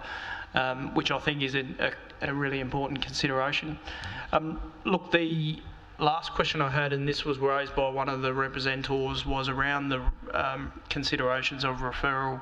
There was mention that in relation to Department of Defence, referral, that there may be a need for further aviation considerations, whether it's a light or even where I've seen around Parafield, you have the red and white hoops, which in this case potentially could be a conflict with our recommended conditions. So I guess I'm just keen to hear how you think that would be applied in the context of this proposal, given that we haven't seen those comments or those referral response from the Department of Defence. Thanks. So what you're talking about is the Department of Defence. There's the area control regulations, which are not a referral trigger through the planning process, and it's quite a lengthy process through the Department of Defence. I've just managed to get to the other end of one at a site at McDonald Park. Obviously it's in relation to Edinburgh, and typically this far away from the base, and it's also obviously got to do with the direction of the runways and things like that. The hills face creates a problem. I had a few years ago a site at Windvale on the Golden Way, and it turns out that entire hill, when you stand on the ground, you're already through the surface that they need to consider. So when you're standing something on top of that, that tower was lit. It had a light on the top of it, remembering that these lights point up, they don't point down, they don't shine on the ground. The tower at McDonald Park had no restrictions on it, except it couldn't go past a maximum height. There was a tower at Elizabeth Field or Davern Park that there was no restrictions on. I would imagine at worst it would be lit with a low intensity light that points up. I don't think there's ever been one that they've asked us to paint. They are typically, as you mentioned, at Parafield, when they're very close to the airport and they need to stand out. But that candy stripe finish is not something I'd anticipate here at all. particularly given that we're well below the bottom of the hill's going to create that problem as well. Yeah. But that will be in due course. I would expect, based on what I've seen before, that it wouldn't ultimately be an issue, and worst case, it may need to be lit, but even that's probably a bit doubtful. Do you have any questions, Jane? Thank you, Chair. I actually have 5 of them, but as I listened, the questions been answered. It's actually, we're not yet in a voting stage, are we? Not yet. Oh no, I'm all good. The questions have been answered. Yeah. Okay. No, thank you. Mark, I think I have 1, maybe 2. The map that you referred to on page 17 of our agenda shows the 5G outdoor coverage for Telstra, as I understand it. What I'm interested in, if you're able to answer, is the impact of the tower not going ahead. So if it wasn't to go ahead, that might presumably impact Telstra's 5G coverage in that area. Doesn't necessarily limit 5G coverage for other carriers. Is that a fair statement? Well, it provides another base station for Telstra to provide 4G and 5G services from. I'm not exactly sure what you're asking me. I mean, if it isn't there, it doesn't provide those services. Each network provides their own services. They each have different base stations in different areas. They have different drivers in terms of what they think is important about the provision of service. The planning and design code and the development plan regime before it talks about the communication needs of the community. There was an ERD court case that talked about that thought about whether or not, if people didn't want the service, was the infrastructure needed, and this actually happened when 3G was a new thing, and the court held, and I think rightly, that that's a decision about whether or not you want to use something, like whether you want to use the McDonald's that you might think is terrible for people's health. It's up to you whether you go and buy their goods and services. Telstra's identified a need in its network, a local need, and as I was explaining before with Paul's question, there is a network need here as well. These things don't operate in isolation. If Telstra doesn't get this facility built, it will mean other towers around it will become more congested over time. The level of service in this area will be lower, and ultimately they'll have to think of some other solution, which is obviously going to probably be more than one tower or multiple facilities or something like that, and no doubt a less efficient solution overall. So, so I think I think from just a communications provision point of view, I think if it doesn't go ahead, that flies in the face of what the infrastructure module is trying to do in that respect. And Telstra's not pursuing this because it's a fun thing to do. It's because there is a real need for it. These things cost a lot of money to build. They take a long time to acquire. SA Water's a very demanding landlord. So all of those things point to there's a need, and so much of a need that Telstra is prepared to find a site here, fund it and build it because it is needed. Yeah. Thank you. I think that's all for my questions, and I think that's all for the questions of the members, so thank you. Appreciate your input. Now, questions of the staff.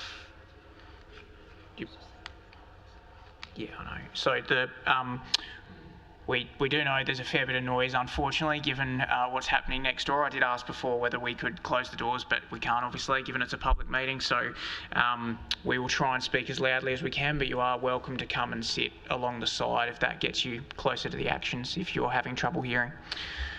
Now, members, do you have any questions you would like to ask of the administration?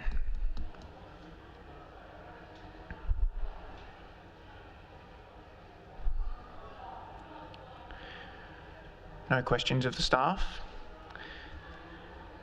We can always come back to that if you think of any while you're in your deliberations.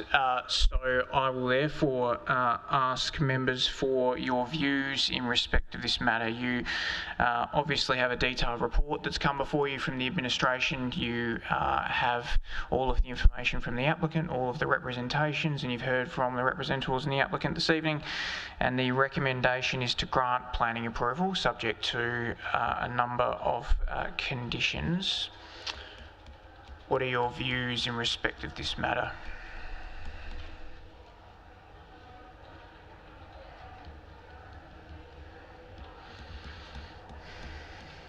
Aaron, thank you. All right, I'll kick off. Look, I'm finding this one really challenging.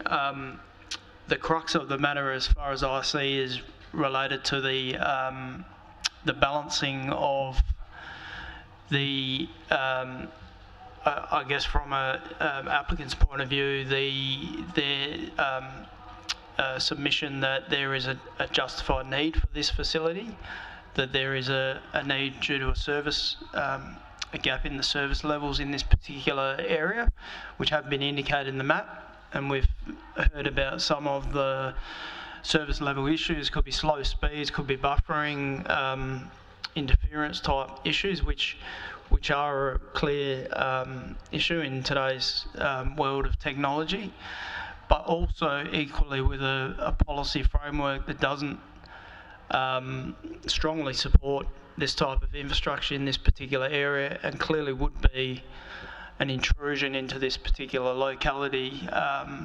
There is clearly the Esso Water facility that is a non-residential facility. It's been there a long time, and it's also similar to, I guess, mobile phone infrastructure as essential infrastructure, but sits more comfortably, even though there's large tanks on the site, sits more comfortably having regard to the relatively lower height.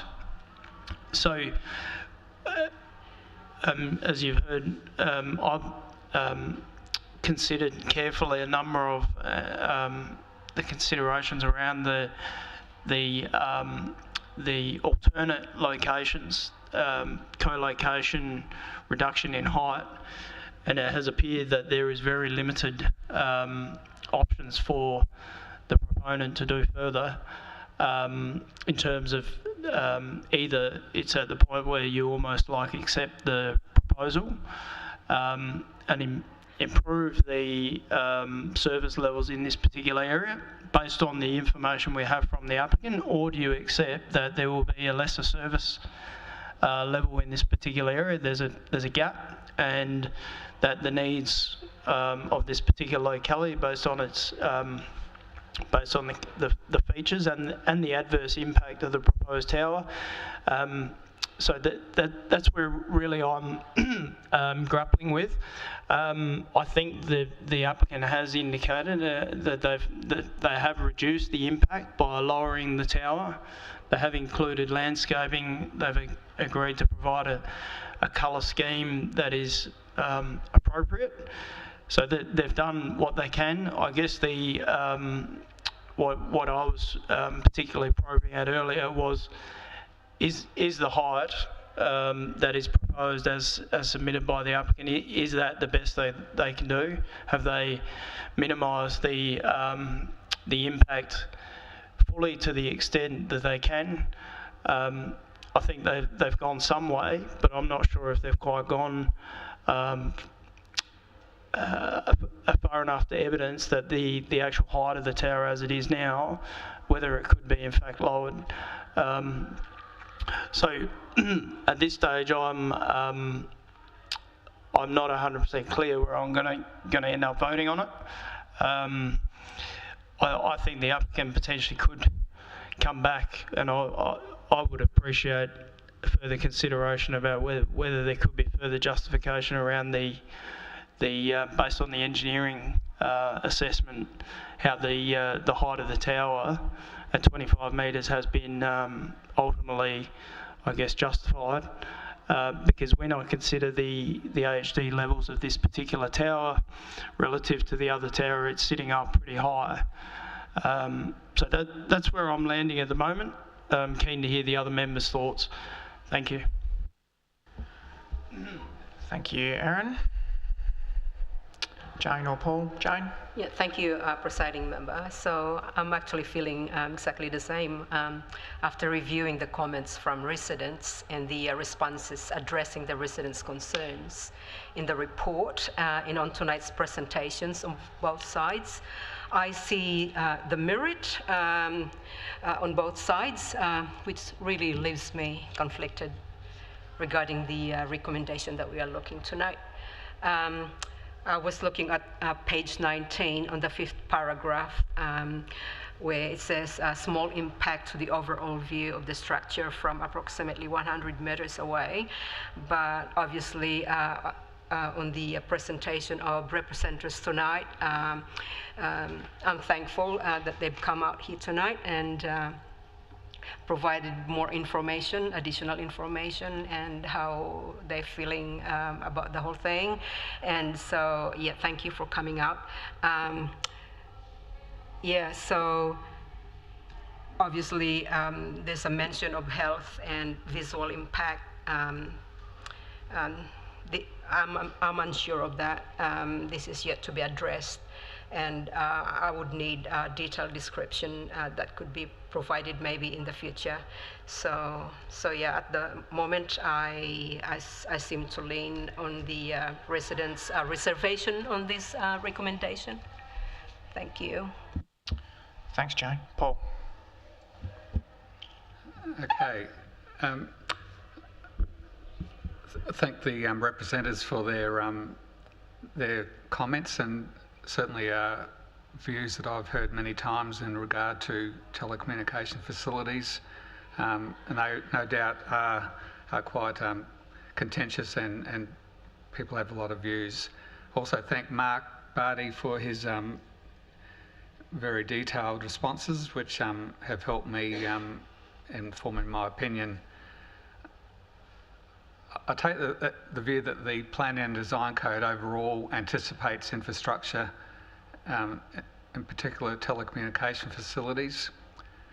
While it doesn't explicitly state that in each zone, I think as the applicant's representative has said, that it's certain forms of infrastructure such as roads, power, and telecommunications are, I guess, an implicit need rather than having to be expressly indicated as an anticipated development in each zone.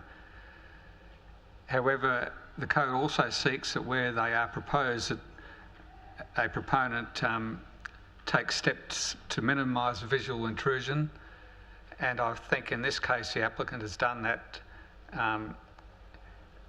firstly through reducing the height, the location within a cluster of trees, additional landscaping proposed, and probably, although representatives feel that it's probably not set back as far as it could be, it certainly is not right on the boundary, but it is about, I think, about 15 metres back from the street, and then, as I said, amongst a cluster of trees. At the same time, though, the applicant has to demonstrate a need, and also that they've adequately explored co-location. And I think in that regard, we have to accept the applicant's explanation in that regard. It's clear that there's a lot of technical justification for choosing a particular site or dismissing an alternate site. And we don't have the expertise to challenge that, and we do have to take it on face value. But, and so in that regard, I accept what's been presented to us. I also note that the locality also does contain several high towers, while not in the immediate vicinity of the proposed tower, within probably a 300 to 500 metre radius. There are the existing towers, what appears to be an NBN tower on One Tree Hill Road, and then also high voltage towers further to the south. So probably unlike the previous two speakers, I'm fairly sure that my view is that this proposal has been adequately demonstrated. Notwithstanding the concerns of representatives, I feel that it satisfies the code policies. Thank you, Paul. Members, my views, just bear with me and I'll work through them. So the first thing I'd say is that I'm satisfied the proposal is not seriously at variance with the planning and design code, even though the use isn't specifically envisaged. I think that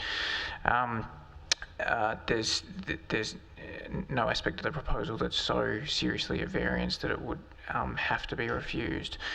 I do think that just because the zone doesn't specifically envisage this form of development, that doesn't necessarily mean it's not anticipated.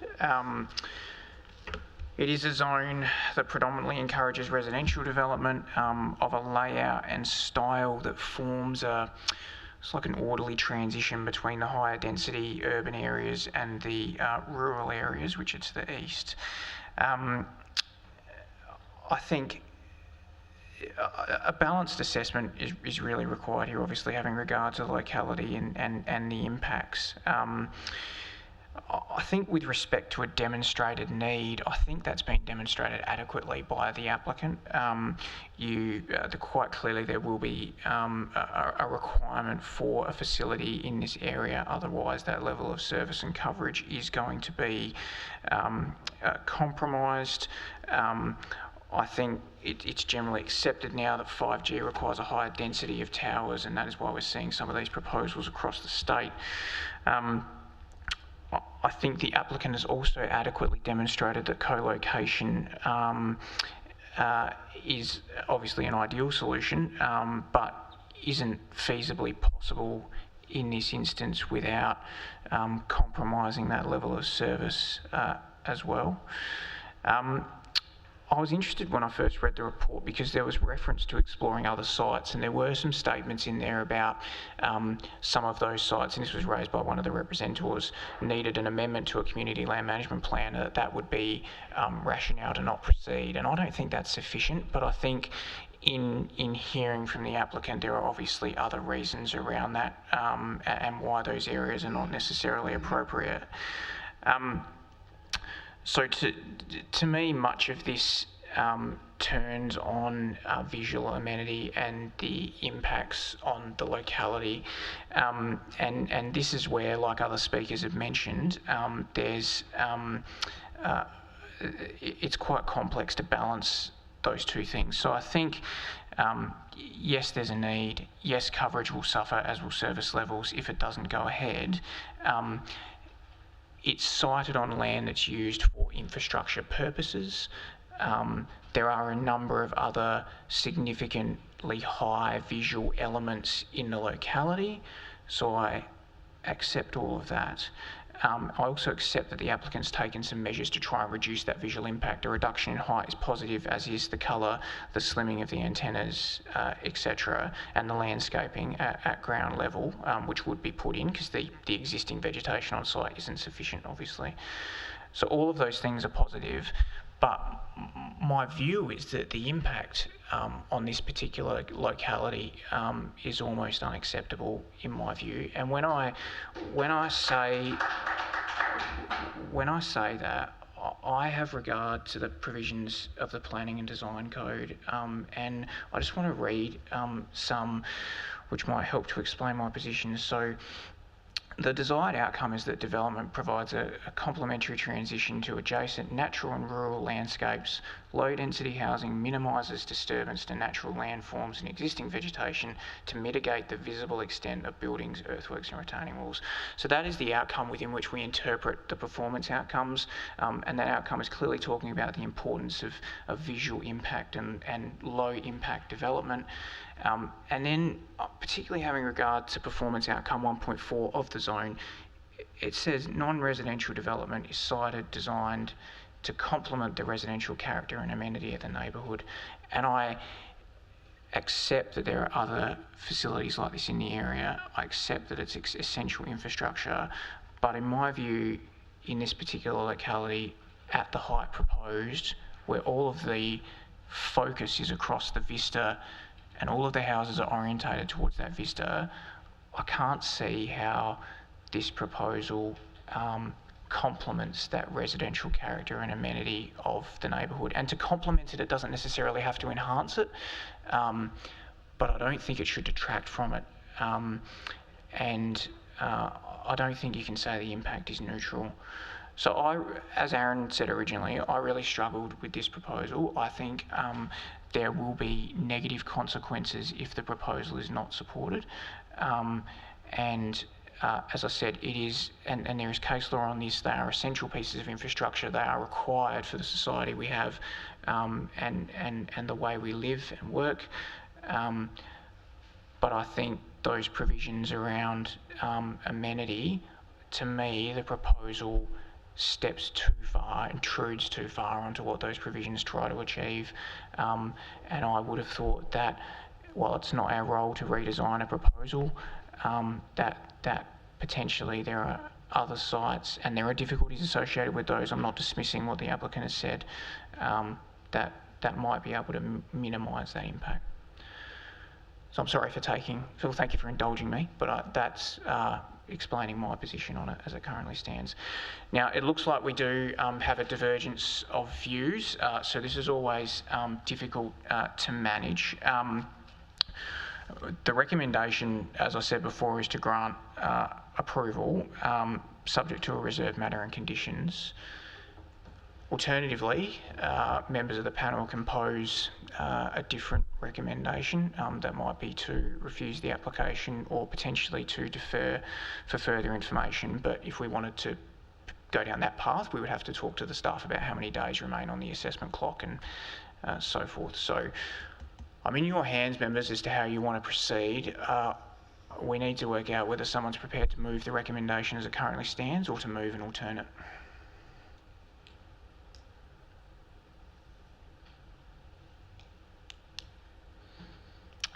Yes, Paul.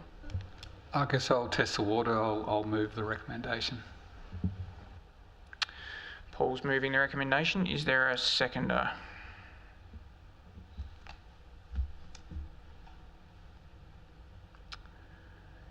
If there's no seconder, then I think that doesn't become a motion, does it? No. So, is someone prepared to move an alternate recommendation?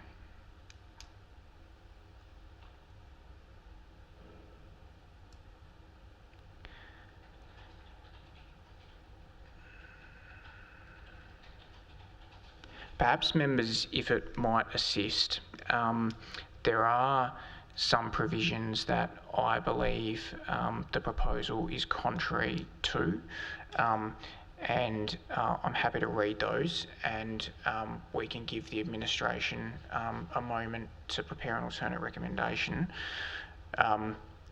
If you'll indulge me, I wouldn't normally as the chair, but it seems we're at an impasse. In my view, there are provisions in the Hills Neighbourhood Zone, mainly PO 1.1, 1.4 and 10.1, and in the Infrastructure and Renewable Energies module in the code, PO 1.1, 6.1, 6.2 and 6.3. Sorry if that was too fast for the administration. My view is that the proposal's at odds with those. And so if members are satisfied, I can ask for alternate recommendation to be put on the screen, which summarises those. Thank you.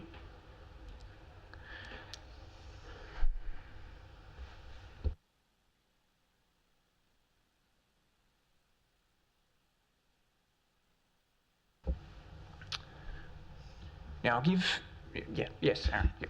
Thank you, through the chair. Yeah, I think my view was that I guess that there could be further opportunity for the applicant to come back, whether that is through evidencing further around the height that I've raised. Clearly the applicant's indicated SO Water are not keen to explore resiting within the site, but I still think that's a fairly critical consideration to the actual siting, micro-siting within this site. And if the applicant was able to come back with further information or opportunity further submit how they were able to improve the design further to alleviate some of the further impacts because of where it's sited at the moment and its height, I would be open to further considering it. But I guess I'm open to the other views of the chamber. So yeah, thank you. Thank you. To be clear, we haven't moved, obviously, what has been put on the screen at this point in time. There are possible reasons why we might believe that the proposal is at variance with the code. Perhaps can I ask the administration, I'm sorry to put you on notice, if the panel did, or to ask this without notice, sorry, if the panel was of a mind to defer the matter, are you able to advise how many days are left on the assessment clock? If I give you a moment to perhaps access the portal. No, I did check that today. There'll be 15 days left. So should we defer this item, we would ask or request the applicant that we put this on hold to enable us to, I guess, for them to get the information and or then to be able to come back to the panel at some point. So we would, because it's outside the first 10 days to request further information, it would be a supplementary request for further information. So we'd need the applicant's I guess, approval to put it on hold. Otherwise, we wouldn't meet our timeframes. No, thank you. Yes, Joan. Oh, yeah, I'm just asking with the 15 days, considering we are now heading up to Christmas time, I'm just thinking of the residents being busy themselves with family, perhaps going away. Would there be enough chance for them to actually hear from the applicant what he would bring back here to the chamber? Yes, sir. Yeah, I understand the question, thank you, and I think it's a good one. I think what would happen is if the panel was of a mind to defer the proposal, then we would ask the applicant whether they would be happy to agree to place the application on hold and to receive a request for further information outside of time. If they were happy to do that, then I think the panel can take some comfort that the application would be put on hold, and that would remain on hold until such time as those matters came back to us for a decision. If the applicant was not agreeable to that, then there would be the risk of a deemed approval, which, to explain for the benefit of those who don't know, if a decision is not made within a legislated timeframe, then the applicant can lodge what's called a deemed consent, which is an automatic approval. So if they decline to put it on hold, then the panel would have to seriously consider, because there would be a risk that an automatic approval could be issued. Now perhaps just to assist all panel members, Aaron, not to put you on the spot, but I know you just ran through it, but would you be able to just repeat what information you would want to see if a deferral was the direction in which we headed? Yeah, look, I think it speaks to some of the provisions that you mentioned before and goes to the heart of minimising impact through this proposal and the balance of clearly we've heard that there's a demonstrated need, but have they minimised impact to the full extent that they can, having regard to siting within the SA Water site and also the height in which the tower is proposed, and providing the applicant the opportunity to further examine fully, and I appreciate that the applicant has already explored those things, but to understand the, I guess, where the panel is sitting at the moment, and give them an opportunity to further consider those things. So I think it's really about minimising impact and evidencing how the justification for and evidence of how they've balanced that with the with need, basically. Thank you. That summarises it well. Now, perhaps what I'll do just before, I think the administration are already working on wording something like that up. I'll ask Jane and Paul if Aaron was to move for a deferral, would you be prepared to support? Yes. In that case, can I just ask the administration to continue the wordsmithing that you are doing just to work up a potential recommendation for deferral? I'll give you a moment to do that, and I'll just ask the gallery to please bear with us while we have that drafted.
Okay, now that draft recommendation is on the screen, just while Sky fixes up the wording.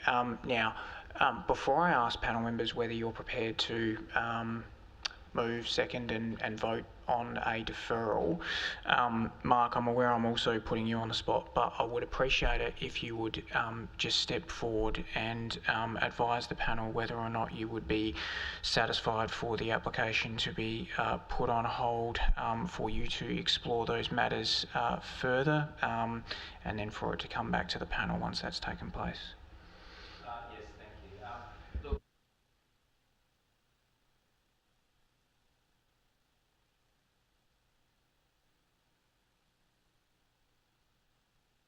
More productive to spend more time on that than it would be to argue the point over refusal. And I think having listened to the discussion tonight and the questions that I've been asked, that yes, that information would be forthcoming to the extent we can provide it. So whatever reasonable extension needs to be put forward, bearing in mind that sometimes it takes a bit of time to get this information from people, and there's lead times into meetings. So I would imagine that we're probably talking about first meeting next year or something like that. Yeah, but we'd be happy with that, yes. All right, members, so you've heard that the applicant is prepared to put the application on hold. The way that the wording of the first paragraph is, it does delegate authority to the assessment manager to refuse the application if the applicant does not agree to place it on hold, and that just provides us some protection against a deemed consent. The rest of the recommendation refers to the matter being deferred to seek further consideration of minimising the impact of the tower, considering siting within the SA water site and the height, and justification and evidence of the subject development. Now, how do members feel about the wording of that?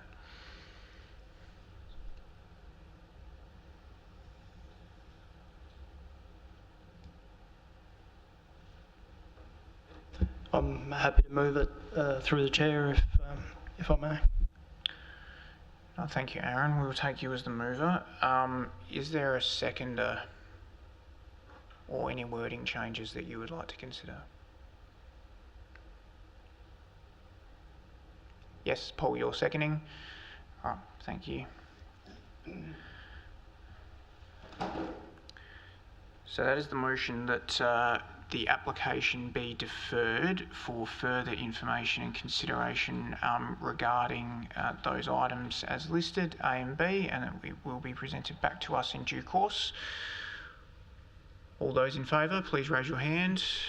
And that's carried unanimously. So for the benefit of everyone who's been with us tonight, the decision that the panel has made is that the application is deferred. The applicant will request that the application be placed on hold tomorrow, and then the applicant will further explore measures to minimise the impact and demonstrate the need, as you've seen in the resolution, and then the matter will be presented back to us. If you do have any questions around the process from here, what that looks like, whether you have a further opportunity for a say, then the administration will be more than happy to talk to you tomorrow or at any point you wish next week, and they can explain the process and how it works. The panel now has to move to a next item for consideration, which is another development assessment item, so you are welcome to either remain in the gallery or leave us at this point, but please do contact the administration if you want to know how the process works from here. So thank you for your attendance, we really appreciate it. Now, member, can we make sure we call Adam back in? And I think Jane's going to excuse herself for this item.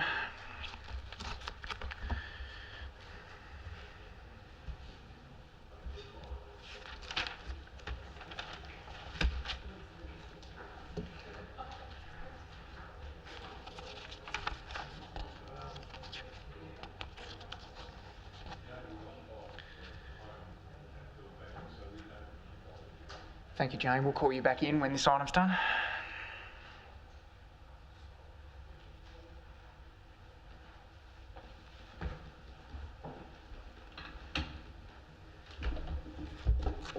Thank you for your patience, Adam. So we now move to our second item.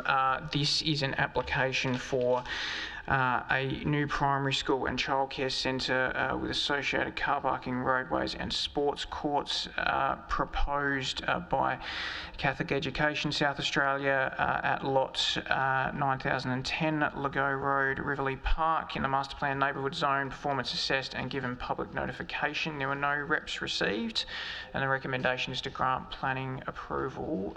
Leif, I know you're not listed as the author, but I think you get the opportunity to speak to this one this evening. So do you have anything you'd like to take us through as an introduction?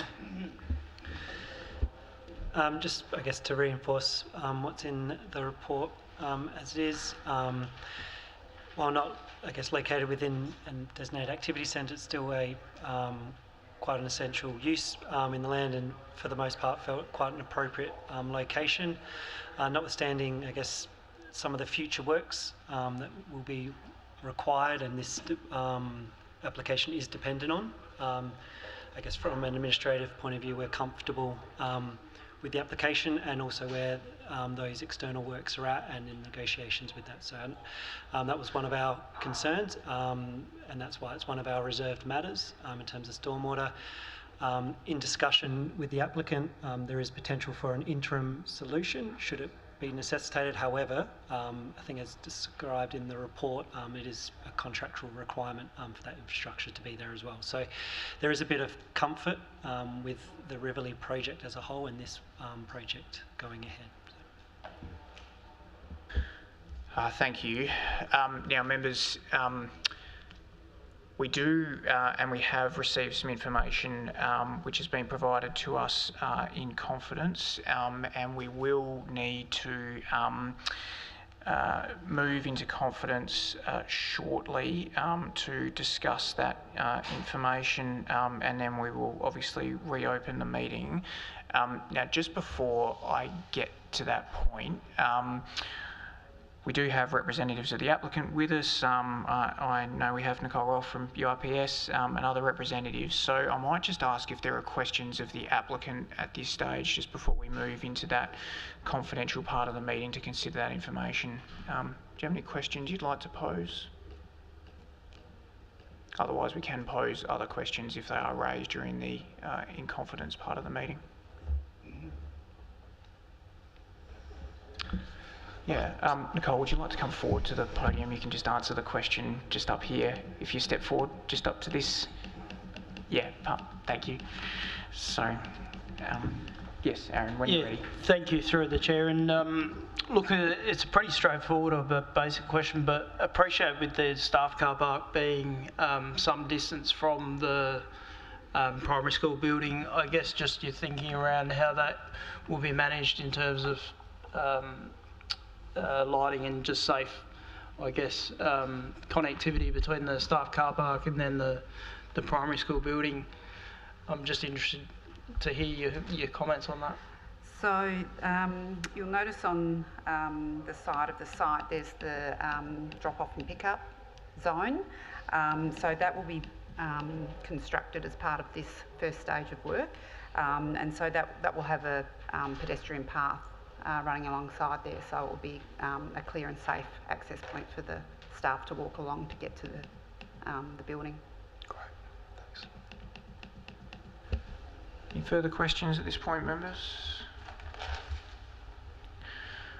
All right, in that case, thank you, Nicole. I appreciate that. All right, members, we are now at a point where we do need to move into confidence just to discuss the information that has been provided to us. Now, can Sky, I think you have that information on the screen. Thank you. So this will be a recommendation, as I said, that we move into confidence, discuss that, and we'll move forward from there. Someone prepared to move that we enter confidence? Adam, thank you. Is there a seconder?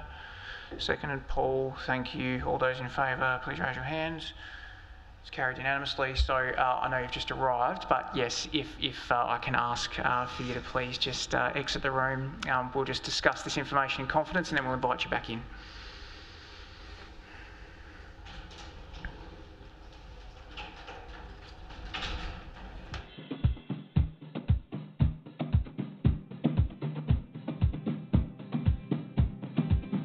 Did you know your food scraps should go in the green bin or a home compost system? It's better for the environment. It's the right thing to do. And it's easy. Fight food waste by putting all your food scraps, peels and leftovers in the green bin. To find out more, visit playford.sa.gov.au/fightfoodwaste.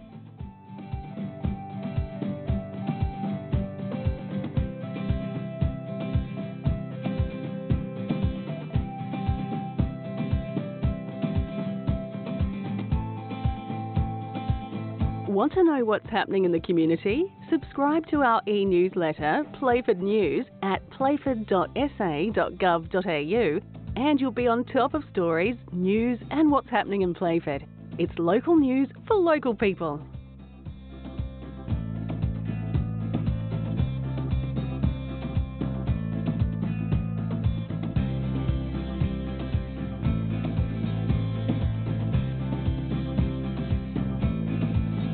Want to get involved in your community? There are so many benefits in becoming a volunteer at City of Playford, including meeting new people, developing new skills, sharing your talents, improving your employability, as well as enhancing your own mental health and well-being. If you want to learn more about how to volunteer with us, visit playford.sa.gov.au/volunteers.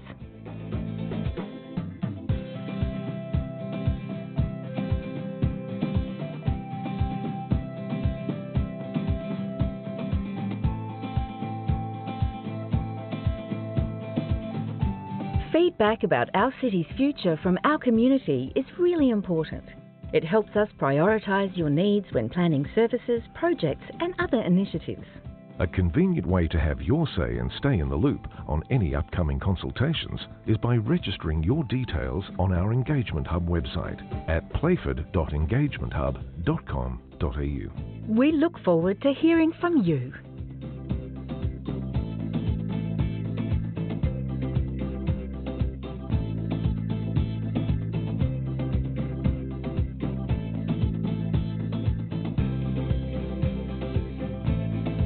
Have you visited the Stratton Centre on Peachy Road, Manapara?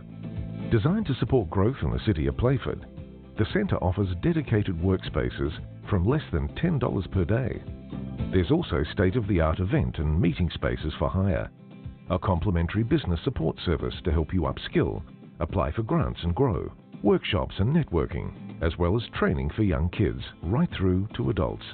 Plus, the City of Playford Library.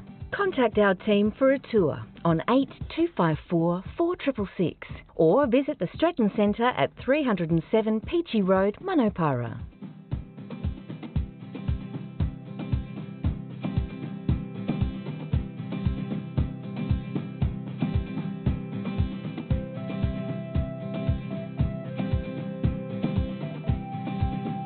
Support your local theatre and arts industry and enjoy a show at the Shedley. Playford's iconic Shedley Theatre is bringing a great selection of local and national performances to Elizabeth. For more information on their upcoming shows, visit theshedley.com.au or call 8256 0500.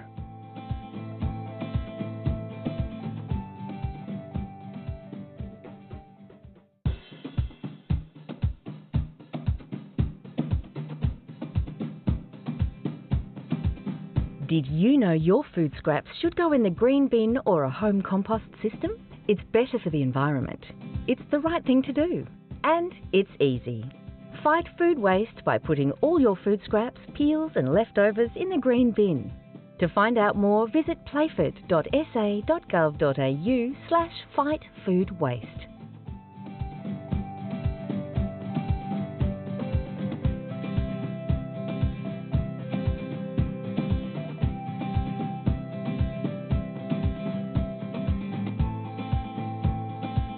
Want to know what's happening in the community? Subscribe to our e-newsletter, Playford News, at playford.sa.gov.au, and you'll be on top of stories, news and what's happening in Playford. It's local news for local people.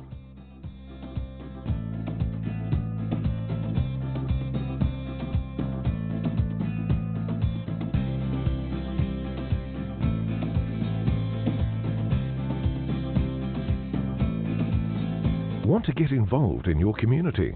There are so many benefits in becoming a volunteer at City of Playford, including meeting new people, developing new skills, sharing your talents, improving your employability, as well as enhancing your own mental health and well-being. If you want to learn more about how to volunteer with us, visit playford.sa.gov.au/volunteers.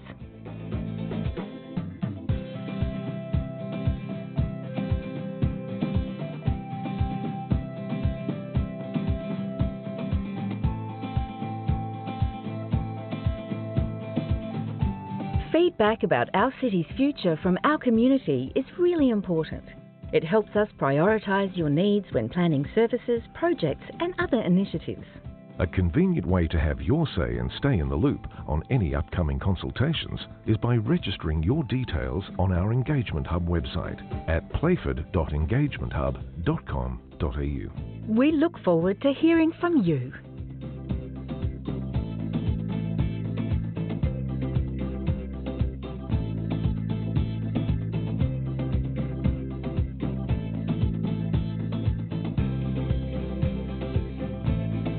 Have you visited the Stratton Centre on Peachy Road, Manapara? Designed to support growth in the city of Playford, the centre offers dedicated workspaces from less than $10 per day. There's also state-of-the-art event and meeting spaces for hire, a complimentary business support service to help you upskill, apply for grants and grow, workshops and networking, as well as training for young kids right through to adults. Plus, the City of Playford Library.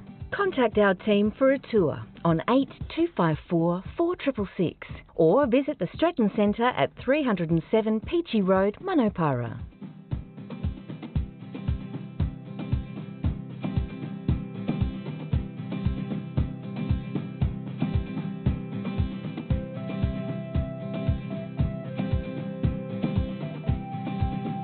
Support your local theatre and arts industry and enjoy a show at the Shedley. Playford's iconic Shedley Theatre is bringing a great selection of local and national performances to Elizabeth. For more information on their upcoming shows, visit theshedley.com.au or call 8256 0500.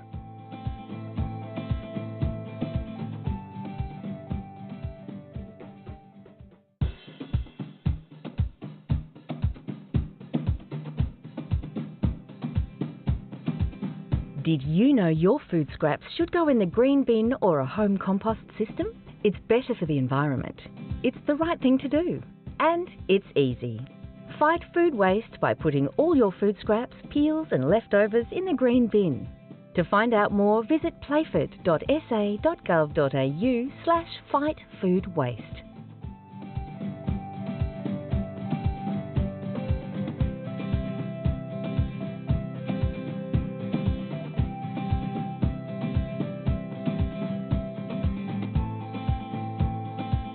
Want to know what's happening in the community? Subscribe to our e-newsletter, Playford News, at playford.sa.gov.au and you'll be on top of stories, news and what's happening in Playford.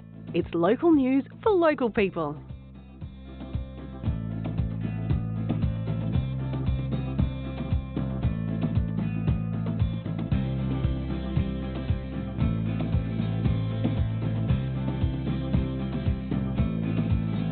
Want to get involved in your community? There are so many benefits in becoming a volunteer at City of Playford, including meeting new people, developing new skills, sharing your talents, improving your employability, as well as enhancing your own mental health and well-being. If you want to learn more about how to volunteer with us, visit playford.sa.gov.au/volunteers.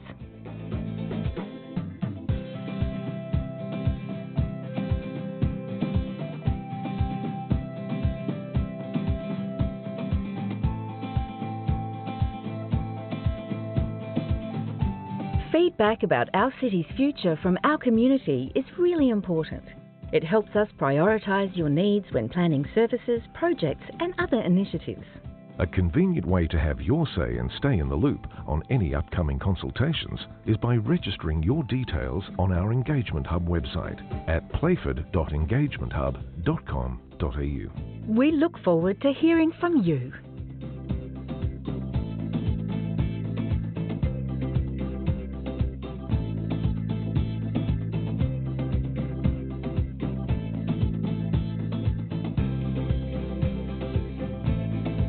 Have you visited the Stratton Centre on Peachy Road, Manapara? Designed to support growth in the city of Playford, the centre offers dedicated workspaces from less than $10 per day. There's also state-of-the-art event and meeting spaces for hire, a complimentary business support service to help you upskill, apply for grants and grow, workshops and networking, as well as training for young kids right through to adults, plus the City of Playford Library. Contact our team for a tour on 8254 4666 or visit the Stratton Centre at 307 Peachy Road, Manapara.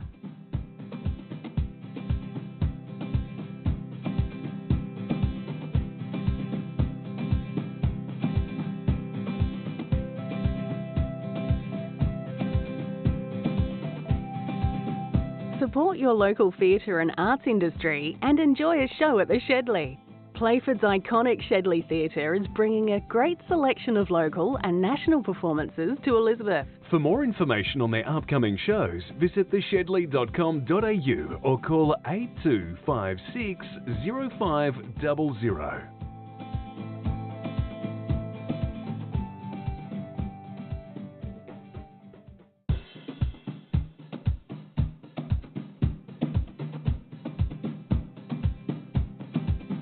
Did you know your food scraps should go in the green bin or a home compost system? It's better for the environment. It's the right thing to do. And it's easy. Fight food waste by putting all your food scraps, peels and leftovers in the green bin. To find out more, visit playford.sa.gov.au/fightfoodwaste.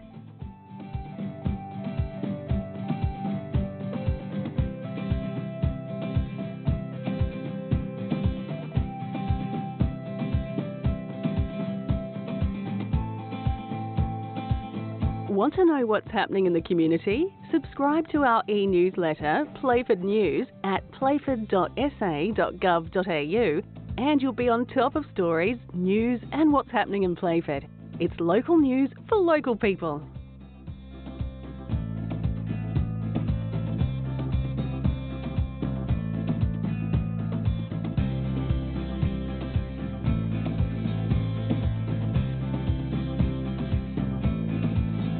Want to get involved in your community? There are so many benefits in becoming a volunteer at City of Playford, including meeting new people, developing new skills, sharing your talents, improving your employability, as well as enhancing your own mental health and well-being. If you want to learn more about how to volunteer with us, visit playford.sa.gov.au/volunteers.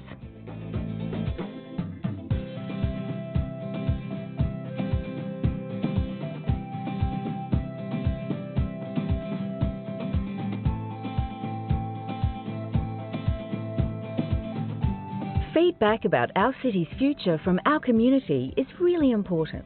It helps us prioritise your needs when planning services, projects and other initiatives.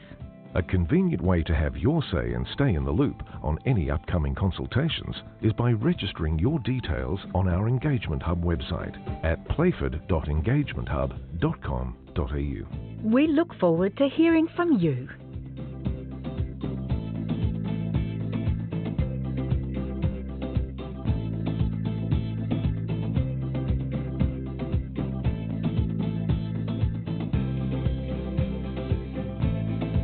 Have you visited the Stratton Centre on Peachy Road, Manapara?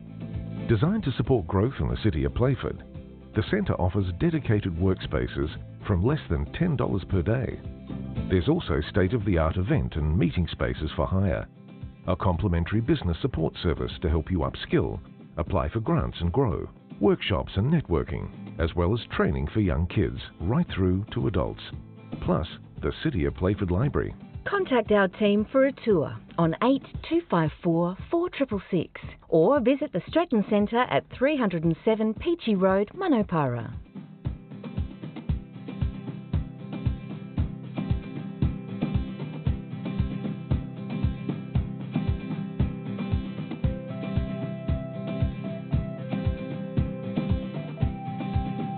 Support your local theatre and arts industry and enjoy a show at the Shedley.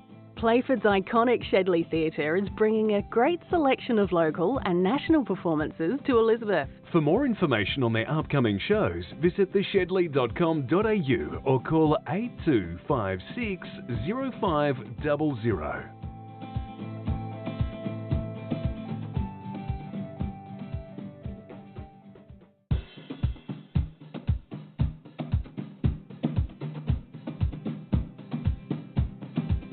Did you know your food scraps should go in the green bin or a home compost system? It's better for the environment. It's the right thing to do. And it's easy. Fight food waste by putting all your food scraps, peels and leftovers in the green bin. To find out more, visit playford.sa.gov.au/fightfoodwaste.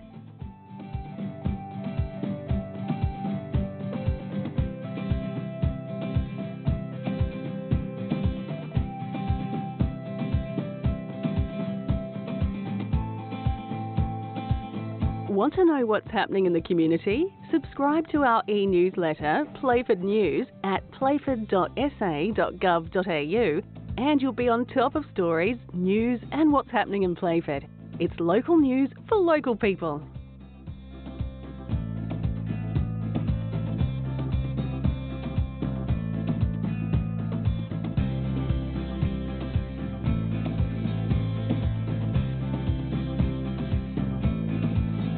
Want to get involved in your community? There are so many benefits in becoming a volunteer at City of Playford, including meeting new people, developing new skills, sharing your talents, improving your employability, as well as enhancing your own mental health and well-being. If you want to learn more about how to volunteer with us, visit playford.sa.gov.au/volunteers.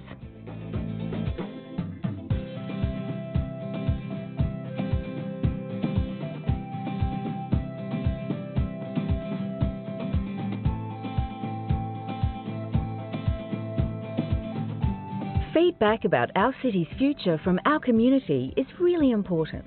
It helps us prioritise your needs when planning services, projects and other initiatives. A convenient way to have your say and stay in the loop on any upcoming consultations is by registering your details on our Engagement Hub website at playford.engagementhub.com.au. We look forward to hearing from you.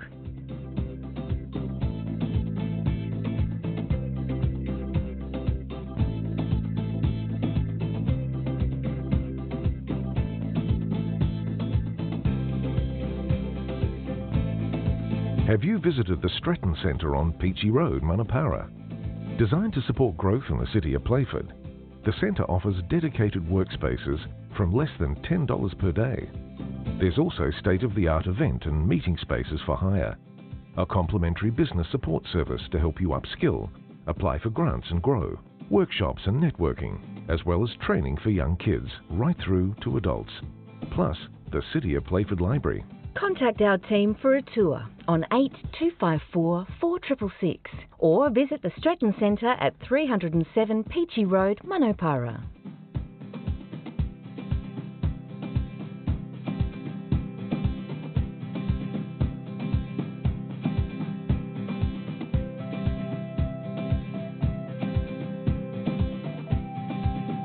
Support your local theatre and arts industry and enjoy a show at the Shedley. Playford's iconic Shedley Theatre is bringing a great selection of local and national performances to Elizabeth. For more information on their upcoming shows, visit theshedley.com.au or call 8256 0500.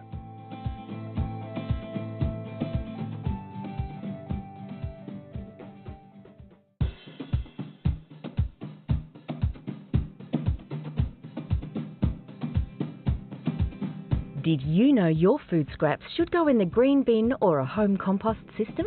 It's better for the environment. It's the right thing to do. And it's easy. Fight food waste by putting all your food scraps, peels and leftovers in the green bin. To find out more, visit playford.sa.gov.au/fightfoodwaste.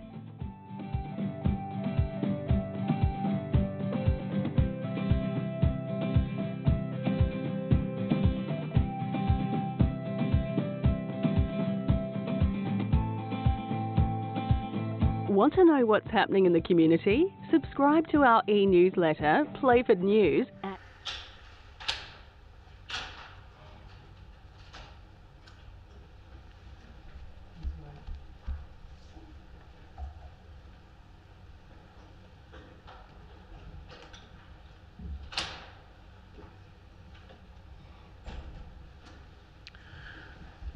Excellent. So thank you for indulging us while we had that conversation.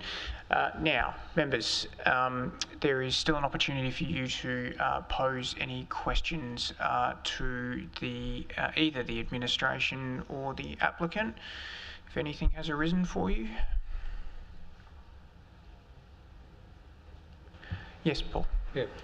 Question to staff. Have any other developments been approved in the immediate locality?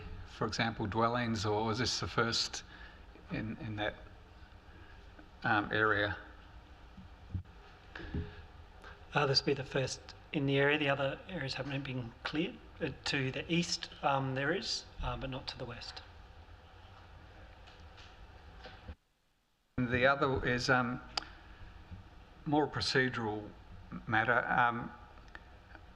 Obviously the fact that you've recommended the reserve matter and the timing of that, but can you just confirm that it is technically possible to grant development approval for one stage while there's still a reserve matter relating to aspects of the development? I was a bit puzzled by that. Yeah, we're confident in terms of the staging of the building rules consent. That'll be done over 3 stages. So that initial, prior to commencement of stage 2, this reserve matter will need to be met. So the consent over stage 1 from the building rules will be able to be given, but not stage 2 and beyond without the reserve matter being met. I think just to clarify, stage 2 isn't reference to the next stage of the development, but rather the staging of how this component of the development will be implemented. Yeah, I certainly appreciate that, and that was actually going to be my next point, that yes, there are 2 stages, one of the overall development and then 3 stages of this stage 1. But to avoid doubt, I'm wondering whether in the wording of the reserve matter that we should actually say stage 2 underground services and substructure, so that there's someone reading it doesn't get confused with stage 2 of the overall development. Thanks, Paul. That's a good suggestion. And I can say there's a couple that I've dealt with where the State Planning Commission has been the relevant authority and they've had reserve matters on, and then stages of building rules consent development approval have been granted and the reserve matters get shifted to the next stage because they're not relevant. So I did have the same query at the time, but it seems to work and that functionality exists through the portal with some help from Plan SA. Other questions, members? No? In that case, you do have a thorough report from the administration, the extensive documentation from the applicant, and had our questions and queries answered. The recommendation is to grant planning consent. Now, I will just flag, if the panel is of a mind to approve the development, then I'm aware there is a request for one change to reserve matter, and I'll just give the applicant a chance to speak to that momentarily. And also, I have a suggested change to one of the conditions, if that's the direction in which we head. But let's get your views on this matter first. What are your thoughts? I'm happy to start off. I'll keep it brief. Obviously, a lot of work has gone into this by the proponent, both the childcare operator and the primary school. Quite an incredible amount of documentation, and credit to that for them. I know that probably the main reason this is before the panel is because of the height of the buildings. That's probably because that required public notification, but I probably assume because of the scale of it as well. But I'm really focusing on the scale of the development, and the reason I asked was whether any other developments have been approved. Is that essentially this proposal is going to set the scene or the tone for the locality, that there's nothing to compare it against. But I don't think that what is proposed is not appropriate either. I think it's anticipated that a development like this, or Riverlea, will be quite a diverse area with a multitude of different scale buildings, and that in the context of where this is located, I think that a 3-storey building with up to about 14 metre wall heights won't be inappropriate. So that's probably all I've got to say. Thank you. Yeah, Adam. Yeah, thank you. Yeah, look, I echo your thoughts. I commend the staff on a pretty detailed report. I think it's covered matters quite well.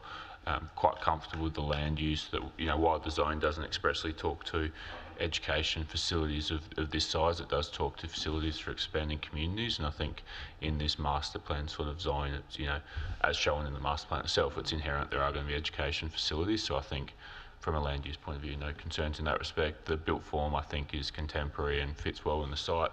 The height and scale is fairly centrally located, so I don't think there are likely to be sort of, you know, too many visual issues within the wider setting.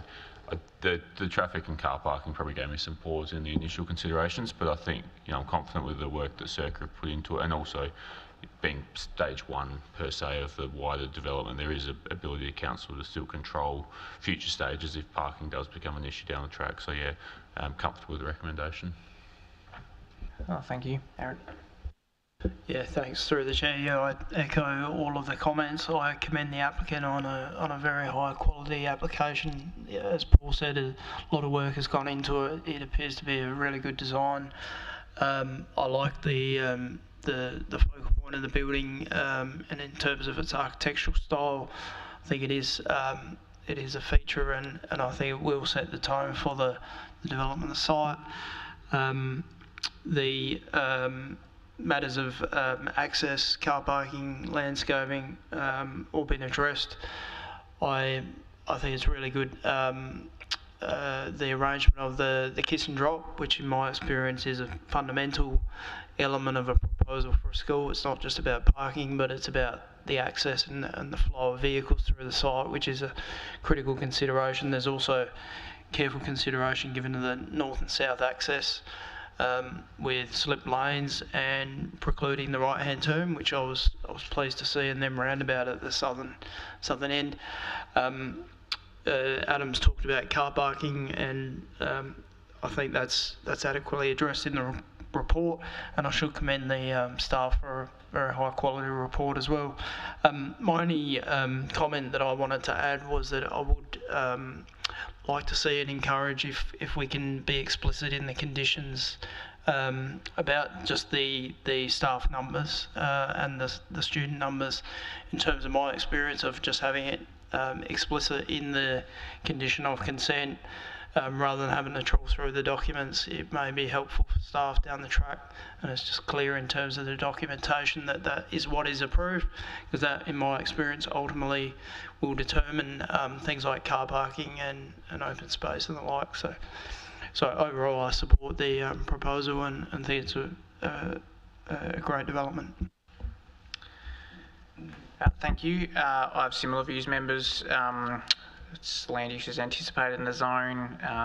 Site's in line with the master plan, and its location along Riverlea Boulevard is appropriate. Satisfied with the height of the school, despite the exceedance to the DPF criteria. I actually thought that the impacts of the height exceedance were relatively minimal, and particularly given the setbacks. I thought the design of the building, like Aaron and others have said, was very good. Quite a modern appearance, good use of materials and articulation. I saw, although this might be less of a concern in time, but bushfire risk had been handled. The approach to stormwater management I didn't think was typical, but I think it's appropriate in the circumstances. The initial stormwater management plan was generally acceptable, and council have made clear that they're satisfied with the reserve matter. And as I said, there's a point on that which we'll come to shortly.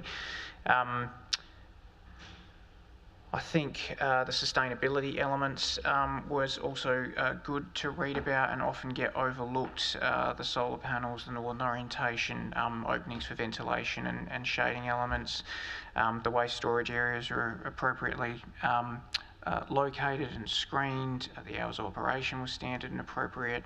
I did, as per our previous discussion, there were some concerns that I had around car parking, but I think understanding the broader context and what's going to happen in the area and seeing how negotiations have progressed, I'm satisfied that shared use of parking facilities is going to be a reasonable outcome and that the school won't be underparked. I was also satisfied with the access and movement measures. And the final point was that I thought the landscaping had been very well done. Landscaping's often overlooked. There were detailed plans. The rooftop garden even was a very impressive element, as were the shade trees in parking areas, which is nearly always overlooked. So I think they were very positive elements and will hold the development in good stead in the future. So. It sounds as if we are all in agreement. Now, I did flag, Aaron's flagged one change or an additional condition regarding staff numbers and school or children numbers. I definitely think that's appropriate. I did wonder whether, with respect to condition 2, we should actually specifically list in dot points what the acoustic measures are that are outlined in the report. I think case law has sort of demonstrated that it's appropriate to list out those elements rather than just referring to the report. And I did want to give the applicant an opportunity, because I understand that they are seeking one minor amendment to the reserve matter, and then the staff have got a comment on that. So, Nicole, can I invite you just to come forward again? Understand you're after having one of the dot points changed or removed. Thanks for giving me the opportunity to speak. So it was in relation to the requirement to provide stormwater tanks, and particularly with the discharge of the roof water into the stormwater tanks. So if I can refer to the provisions of the code, there's no requirement for stormwater tanks to be provided, rather that stormwater be appropriately managed. And we believe that we've done that with the way that the site's been designed and integrated with the broader precinct. So the roof water will be discharged into the swale, and it'll be a large volume, and other surface water will be discharged into the water, the WUSA techniques on site, so the swales and rain gardens and things around the car parks. So they were the key parts to the stormwater management. Oh, and also the gross pollutant trap will be located on the site, and so that'll discharge clean water into the swale. But just to allay panel members' concerns about not having the rainwater tanks, it's not the position that CESA doesn't provide rainwater tanks as a matter of policy. It's very much a site-by-site basis, and it's determined based on what's available on the site, what sort of recycled water might be available, and how much space is available, and also the size of the buildings, how much water is going to be discharged. So all those factors are taken into consideration. In this particular case, the site is fairly constrained, and as you might realise, there's 2 more large buildings that need to be built, and that combined with some of the other requirements, such as quality size outdoor spaces for children to play, makes it a little bit difficult to put in the size tanks that would be required to discharge the roof water into. So that means that the rainwater tanks would need to be underground, which is a whole nother level of expense and difficulty, combined with the maintenance problems that come with managing the rainwater if it was to be reticulated through the building.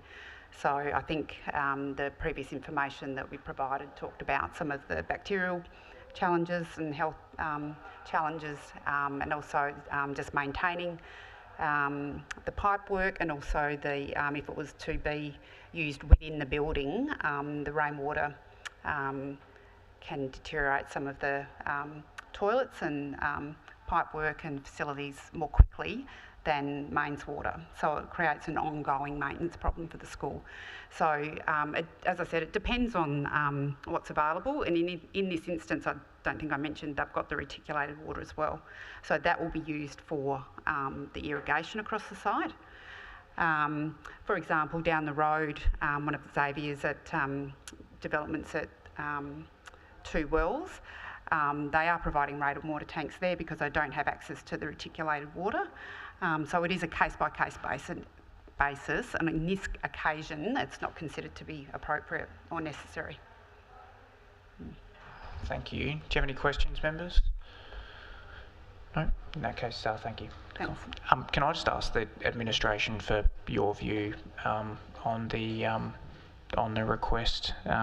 We're obviously referencing the last dot point, which is the one about providing rainwater tanks. So do you have any objection to its removal? I guess in discussion with our senior land development engineer, they had no objection to the dot point being removed as such. They were still keen with should there be an opportunity to reuse that rainwater, harvested rainwater on site. Overall though, it's considered the removal of the dot point from the reserve matter wouldn't take away from the overall intent or requirements of the civil and stormwater management plan, and I guess through that detail within the stormwater management plan, it could be ensured that the appropriate management of that water is taken into consideration. We do take the point of that they will be using reticulated water on site. I think our position would be we'd prefer rainwater tanks to be there, but we do also understand the position of the applicant. I don't think it would take away from the overall intent of what's going on. So that's where we sort of... Okay, thank you. So members, I'm in your hands as to how you want to proceed. It sounds as if we are all in agreement that the proposal warrants planning consent, so there's no no objections to that approach. It's simply whether or not you wish to remove the final dot point of the reserve matter, add in the specific measures in the acoustic report as part of condition 2, and add a condition regarding child and staff numbers. I have in your hands as to how you wish to proceed, whether someone's prepared to move the recommendation and provide some comments on those various things. Yeah, Adam. Yeah, thank you. Look, I'm pretty comfortable with removing the requirement for rainwater tanks, because in some respects I see it as a little bit, I suppose, putting the cart before the horse, because the stormwater report itself will need to meet certain discharge requirements to fit into a broader precinct, and it may come to a point in time where tanks are the preferred option at that point, but I suppose we don't need to lock them into that option now as if there are other options. So I'm comfortable with that removing. I think the other conditions, I'm happy to recommend those changes be adopted. Sure, thank you. So you're moving in that way? Yep, excellent. Is there a second or any other comments? Sorry, I agree. Yeah. I think the applicant provided a pretty strong justification for why the tanks weren't considered appropriate in this instance, and I'm accepting of that. Yeah, so you're happy to second? Yep, excellent. All right, can I just give the administration a moment just to see if we can come up with some amended wording for condition 2, and the other condition around student and staff numbers, and removal of that dot point.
through the chair, just some points of clarity, if we may.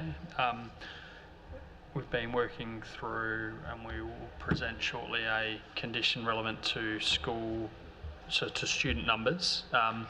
Query being in and around staff numbers, accepting that student numbers generally have a reasonable correlation to staff, and staff numbers may vary dependent on the requirements of students.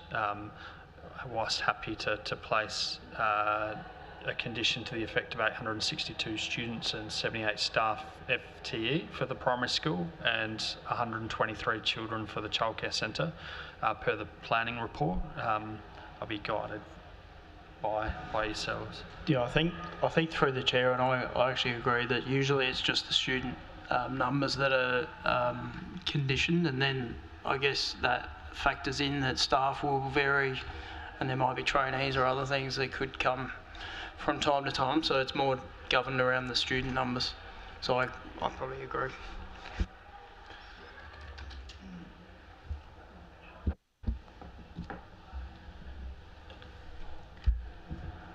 So I'm seeing nods to that, so I think we're just student numbers for both facilities. Yep. Yep.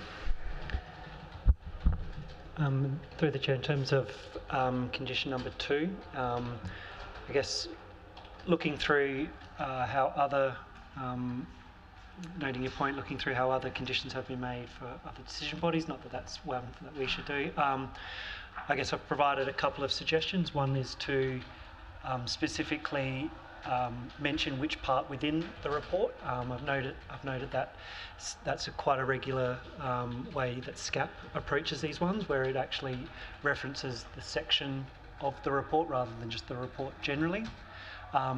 And with that, a suggestion to provide a more general condition for any mechanical plant or otherwise to ensure it meets nuisance requirement, doesn't cause an unnecessary nuisance. Given that the details within the resident report, especially the second part, is indicative at this stage, so I guess locking them into a condition to those indicative ones may be a condition that they can't meet or would have to come by subsequently. So I feel the position could be noting that part of the report and then providing a subsequent condition that talks to mechanical plant air conditioning units are not adversely impacting to the locality. I can pop that up on the screen if. Yeah, I'm happy with that approach. Yeah, sometimes they're dot point requirements. It's not quite so clear this time. So I think referencing 5.3 is fine with the mechanical plant equipment. Yeah, I think the fence would have been quite manageable, and we had drafted up one for that. Should we want to do that one specifically? But I think the other aspect of the mechanical plant one would be challenging, and I think referencing that with an additional condition, I'm comfortable we can.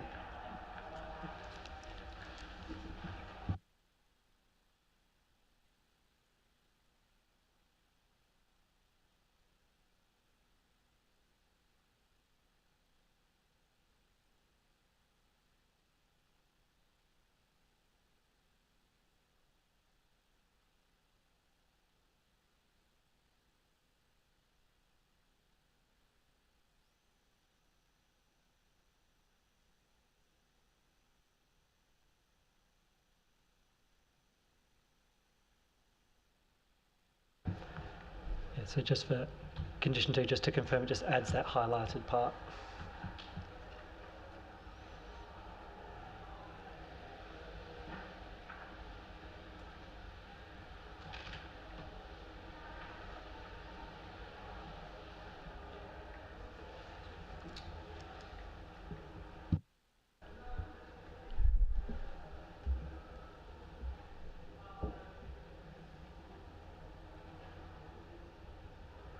Alright members, so while Sky just fixes up the numbering, we now have a recommendation before us that reflects the removal of the last dot point in the reserve matter as requested by the applicant.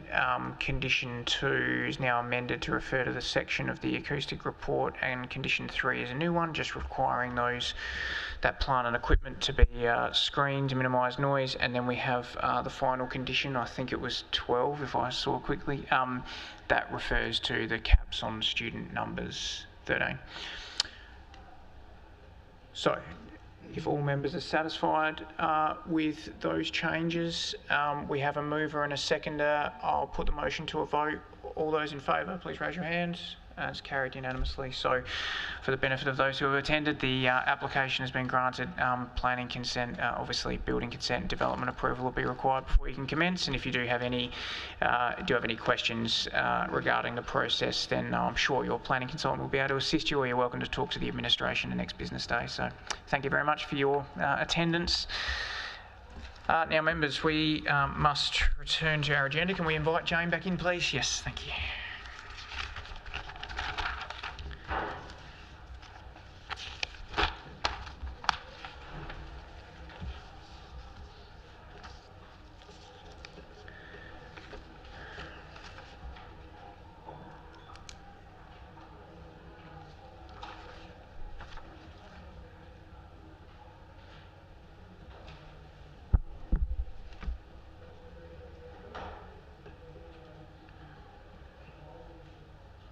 Thank you, Jane, for your patience. You and Adam showed extraordinary levels of patience this evening, so thank you. Now, members, returning to our agenda, there are no applications for consideration for Category 1. There are no outstanding matters in terms of appeals and deferred items. Other business takes us to a staff report, and this is our quarterly review of delegations, which was tucked away neatly at the back of the agenda. There were a few relatively minor changes, if I can take the liberty of saying so. Do members have any, well, actually, probably first of all, I'll just give Matt or Leif an opportunity. Do you wish to mention anything in respect of these changes? Nothing to say other than it's advice we've received from our legal team at Normans to implement these ones, and have any concerns. No, sure, thank you. Any questions, members? No, in that case, you do have a recommendation that the changes be adopted and implemented. Someone prepared to move? Paul, you're moving, thank you. Is there a seconder? Adam, thank you. All those in favour, please raise your hands, and it's carried unanimously. So, thank you, members. Those new delegations are in place.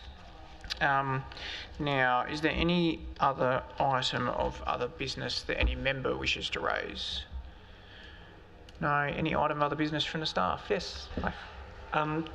Just, I guess, probably brought on by the amount of printing and size of the report, just whether there's any option moving forward or desire for the panel to go paperless for all agenda items, but happy to be led, just more raising the suggestion and idea for the panel if that's something you would like to do. Facilitate it, but obviously if that's preferred working way, also more than happy to keep accommodating printing off the reports as well. I suppose noting this report, the agenda particularly, a fair chunk of it was the PSI itself, whether there's I suppose a middle ground for the not having all the attachments sort of thing, which might take some of that bulk out as well, whether that's something the members are open to. Other members' views? Yeah, Paul. Yeah, I'm happy to go electronic.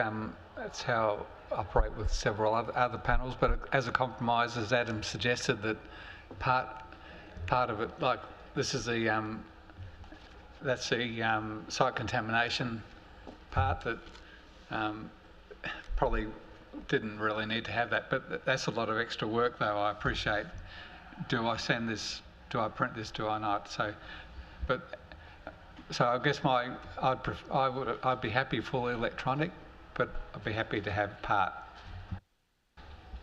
Yeah, I think just to, I guess, when I came onto the panel, I was asked whether I think I wanted a hard copy or not, because I'm actually already electronic, so I personally prefer to work that way. I'll do everything else electronic, so that works fine. I guess I'll leave it up to the other panel members what their preference is. It won't bother me whether electronic or hard copy, really. I'll go along with whatever. Okay, well, as members know, I sit on several panels. Some are fully electronic, some are fully hard copy, and some are a hybrid. And I my personal view is I don't mind the hybrid approach, like Adam mentioned. The council that does do that hybrid approach, they provide all the code policy extract and things like the PSI, they provide all that electronically. If there's any sort of lengthy attachments, and then they just provide the plans and the reps and so forth in hard copy together with the reports. That's probably the approach I like the best, but I'm 41 and a bit of a dinosaur, so it depends on what the majority like. I can work with any because I work with all those different types. So yeah, happy to go with a hybrid approach, I think, and just try to remove some of that bulk there, because a bit hypocritical because I end up printing out the report myself to write hard copy, so I still do enjoy having paper as well to read, so I can appreciate that hybrid approach to be able to work. So we'll go with that. Cool. That sounds good. Let's trial that and see how that works. All right, excellent. No other item of other business from the staff? No. Confidential matters is nil. Any item of planning policy for discussion? No. All right, members, in that case, I'm happy to declare the meeting closed at 8:53 p.m. Thank you to members for your attendance and consideration and deliberation of some difficult items, and thank you very much to the staff. There was a lot of work that went into preparing and arranging tonight, plus amending recommendations on the go, which is always problematic. So thank you very much for your efforts. You did an excellent job. So thank you and good evening.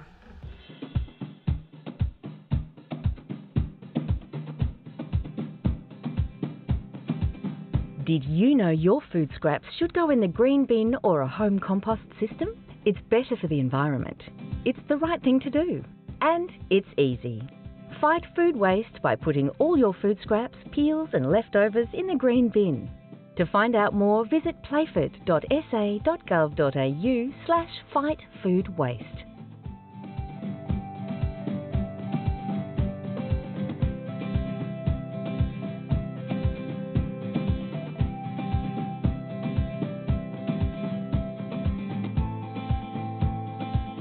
Want to know what's happening in the community? Subscribe to our e-newsletter, Playford News, at playford.sa.gov.au, and you'll be on top of stories, news and what's happening in Playford.